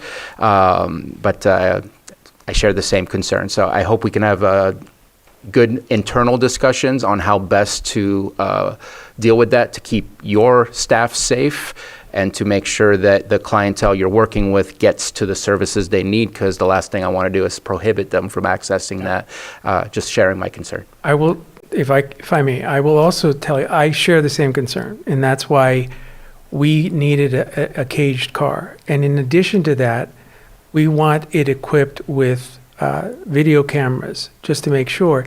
And in addition to that, we're trying to come up with a policy that there be at least 2 people in that car so that they're witnesses and there's nothing could happen. So we're fully aware of the concern, we're mindful of that, and we're working towards a policy that will protect everybody. And that is currently active in that A cage car? your staff is doing those things? Yes. Okay. I'll check in with you and CAO Parker, just because, again, my concerns are pretty large. I appreciate it. Thank you. I have Go ahead. one more thing, and that is, when is the final budget due? When do we have to have that done by? October 3rd. Okay, is there any way to move our final budget hearing a little earlier so we have some time to go through this? Because this just feels really rushed on the preliminary. And so is there a way so we have some time if we need to make adjustments to have a couple of weeks or a month? You mean before or? Bring it to us before it's due. Oh, you mean have us Yes. have it sooner than okay, Yeah. I get To it. be able to have our hearings, Mhm. so that if there's anything to change, it'd just be nice to have a little cushion there, rather than, right now, we're up against the wall on our deadlines. Just to confirm, you're not talking about an earlier hearing, you just want the materials? No, the earlier hearing, yes. In September? Yes, yes. What's the date in September? It's September 23rd. Oh, okay. Supervisor Spatier? If I may respond to that, not that we don't have the ability to change it, but I would say keep that in mind in December when we set our calendar for the Okay. following year. Okay. Just because this is how we calendar for the years for when staff should expect Okay. to be ready. Perfect. I don't disagree that if there are changes, it does feel like we're kind of always up against a wall. Just like today, we're kind of up against a wall. We need to have this done by June 30th. We don't meet again until after June 30th. Right. But at the same time, I know that there's a lot of time and energy that gets placed into it. If you don't mind, I'm going to say something else that I know you and I discussed, and I would love to find a way to make it happen, but a week is a difficult amount of time to digest the amount of information that is there. And if there's ever a way to allow at least 2 weeks to be able to go through, have conversations, it's a large amount of material, not just for Board of Supervisors to be prepared with information and questions to come here, but also for the public to be able to digest. It's a 500-page document, almost 450, and there's a lot of details in it, and still lots of questions because it's not exactly a novel. Short, yeah. Please. Well, let's see, I can speak to a little bit to final, not to the recommended, but just to keep in mind that when we close the fiscal year, it's June 30, but there's a 60-day accrual period where we're still paying invoices on prior year and still reconciling. And so it really isn't until August 30th that it's closed, and then we can start providing information. So we really are looking at about 3 weeks to take all of that and then prepare a final, like just using this example with a hearing on September 23rd. So that's, so just kind of keeping that in mind. I understand your frustration. That is our world trying to Sure. stay. And I understand the challenges, absolutely. But as I said, I have been trying to get into this, and I am new to a budget like this. And I know that in prior, we had been having it, about a month earlier or at least a few weeks earlier, so that if we have changes, we can have some conversations, and we do have that time where it doesn't, and like I said, there's a lot of information in there for everybody. And just a little bit to that, there have been times where we had a 45-day accrual period, bringing it up about 2 weeks, but then we found there were more mistakes. So it is something that I'm evaluating. So last year we did the 60-day, which is really standard. But not to say that we couldn't try to provide information ahead of time. It's usually one-offs during that period. But not to say we can't help, but I just wanted to let you know the timeline that we're on. But I think with this one, we have this actual budget book, and the changes that are going to come towards the end, we can identify with what we have right here, knowing those are going to come. And if we, I like the 2 weeks. I'm not trying to take away from that, but at the same time, we have now this book in whatever changes we make or discussions we have throughout this time frame to that time frame, you have a reference point at least. Yes, yeah, So, yeah, absolutely, absolutely. And I think we're also going to have some other conversations before the deadline. And that's what I'm looking for, is to be able to have some time to look into issues that were brought up during the budget. Can I just confirm? So the goal is to have more time to review, not necessarily to approve final earlier in the year? I would like to have it come forward earlier. So the whole, okay. Yeah, yep, that's what I'm asking. So an additional week to review and an earlier hearing? Yes, yeah. Okay. I don't know. If everybody agrees, I just think if it's I possible. wouldn't know how to accommodate that under current standards, but we can definitely look at it. Yeah, and just, that's, But all the items that we brought up that we want to take a deeper dive and look at, we can do that before, before. Absolutely. Yeah. Right, and I think that will help with the concerns, so that, the things that we're okay with. A lot of when you hear, we're waiting for FBA. So when you hear anything that's waiting for FBA, that's waiting for us to finalize all of the last minute payments that we're making all the way through the accrual period. So admin doesn't know what the final number is until all of that is finished. And so just to speak to that, that's what they're waiting on. Yeah, so. thank you. Yeah, absolutely. Did you want to hear from Laura? No, was there a reason? Oh, okay. No, no, I didn't know that they called you back in, Lars. That wasn't me that brought you in. I was It was asking. me, I suggested it, and he magically appeared, but because about writing yes on all the. Well, that was every department. It was the fact that it was, I understand, and I made that statement, that I understand some things need to be funded now. My question was that whether everything in this document needed to be funded on June 30th. That was my question. Okay. Okay? Well, then I won't answer that question because that's certainly beyond me. Sorry, Lars. No, that's perfectly okay. For the majority of projects that we indicated yes for authorization come July 1, we do need them for the capital projects. They're either, we anticipate going into contract. In order to go into contract, we need to have the appropriation. So Yeah, for and those projects, I apologize, Lars. I thought I was very clear that I understood that there were some that absolutely needed to have a yes, but to be honest, I didn't find a no Okay.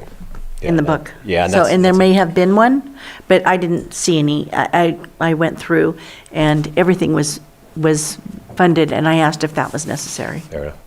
Thank you. Yeah, so anything that had a no next to it, we just didn't include because there's no funding. Thank you. Thank you. Okay. So we still have to go through these before we get to the end. Supervisor Sabatier? Just as an add-on, can we see the list that had no's on it? Would that be possible to send to us? Just because I am curious if we're being taken away the opportunity to make a decision on what priorities for projects there are, or if it's specifically because of the category of funding that was received, it can't be used for these other projects. Just brought out questions. Not looking to make changes, but if there are opportunities to say, you know what, this one became a much higher priority than this one, if we're not seeing the projects that got a no, then maybe we're not seeing the opportunity to pivot and make some changes. Sure. So they are prioritized by the department head, and so that's how funding is allocated for the general fund, that is. But otherwise, yes, we can absolutely bring that to you. Thank you. Thank you. I'm giving him another chance to have another thought and put his pen up. I'll take a drink. All right, let's go through these. So we had conversations, but did we actually amend anything? I don't believe we. Yes, we did. Yeah, I think we did. Which one? My- Which ones? Yeah. well, Oh, my- but keep a track. Well, my understanding is that we have some direction, but the one that we were going to amend is the 50,000 removed from the general fund, and discuss that later when we have the larger cannabis And discussion. I don't think that was the only one. So it's, I Well- think the motion would be that it's removed. We can keep it, but we're just not allocating it to Or one we team. can, we can not allocate it at this point. And the further discussion will For further clarify that. Right. Yeah. Leave it in there. So We'll it's leave it. there. The discussion's We going to just don't know. specify how we use. Just like the same with the chamber stuff, it's in there, but Right. further discussion. There was also something yesterday that you pulled out of some of this, and I don't, because I made notes in the book, so I can't tell you where it's at. I think I just said find the money. I don't think I pulled it out It's of just it. these last budget Yeah, it's just for items. these ones. So then we're approving it as Okay. is with the direction for further discussion. Right. amend it, Well, and hearing. Lloyd. And amend it. finally. Chair Crandall, I am so sorry. I do have one more item, I knew. and I forgot. I knew. Supervisor Owen and I have had discussions with the road department about an issue that is happening on Lake Street in Lower Lake and the need to move forward with planning and designing a safer street for Lower Lake Elementary and Lower Lake High School, where there is a huge, huge impact from the population of students, the population of parents, and the other. I'm going to add to that because I have the same issue in Upper Lake. So I if got you an guys are issue with doing- that too. Yeah. I think our CAO just had a heart attack. And there was a proposal that was provided to the road departments for $30,000 to design what that would look like. Granted, that's not construction. And that we were looking to ask if it was possible to pull it out of the cannabis program under the risk reduction, since it would reduce risk to students. And that bucket has about $1 million. And $30,000 we felt was an appropriate amount to look at, not looking for construction, just looking to get it planned so that then we have access to be able to find grants to be able to make that construction happen. So I just wanted to put it out there. I had completely forgotten about that, and I apologize. It looks like I woke up a beast. Let's also include then Main Street in Kelseyville. There's a very bad traffic issue there. We've been dealing with it for years, and it needs a redesign as well. I think this is a little different. This is our school kids. It's the most populated school in the county. And they've been dealing with it for quite a while. So Well, is Upper Lake. And I know Upper Lake. I mean, Kelseyville, there are people, they drive very, very fast, and there are kids walking all the time. The business community has been complaining for years. It's a really similar issue. I know that when Mr. March was here, he talked about your Lower Lake School issue in Upper Lake and how similar those were. I know that in the middle of down the road from the school where folks are using this road more often, there is a spot where Middle Creek meets, and there's been accidents frequently. There's no yield. There's a yield sign. There's not even really a stop sign or anything. There's been accidents there, so it's like a very similar type of deal when it comes to the danger there. Yeah. Lars, did you? Yep. This is all new to me, and I think probably most everyone else. I doubt anyone, excuse me, in public works staff is aware of these conversations. So I just wanted to come up and say that it may be related to budgets, but we'll need some time to really flush out. Will $30,000 work? We're talking about one road and then another and then another. I want to caution really what we're signing up for. If you say yes for something now, I don't know that I can respond, nor the other interim public works director can respond about our ability to provide what you would be looking for. So if there's money there, great, but I think it merits some additional conversations, to include conversations with Lake APC staff. They do a lot of they do a lot of the transportation planning. There is not a transportation planner in your public works department. The transportation planning really is done through your regional transportation planning agency, which is Lake APC. So I think there's some value there. I will also offer or just suggest, it may be an odd way, but Blue Zones. Blue Zones brought in a transportation planning expert who did some evaluations. So there could be an opportunity to at least look at what's there. You just opened up a wound. Understood. I'll say, so did you when bringing this up, but not in a bad way. That was glibly stated. We denied Blue Zones the ability to deal with Lake Street. Okay. And took it on ourselves to take care of it, hence why it was worked out that it would be brought up during this budget hearing for allocation. Okay, fair enough. And just more to come. I can't really respond too much on the scope of what was discussed, obviously, with the former Public Works Director, but happy to discuss it. So, thank you. Thank you.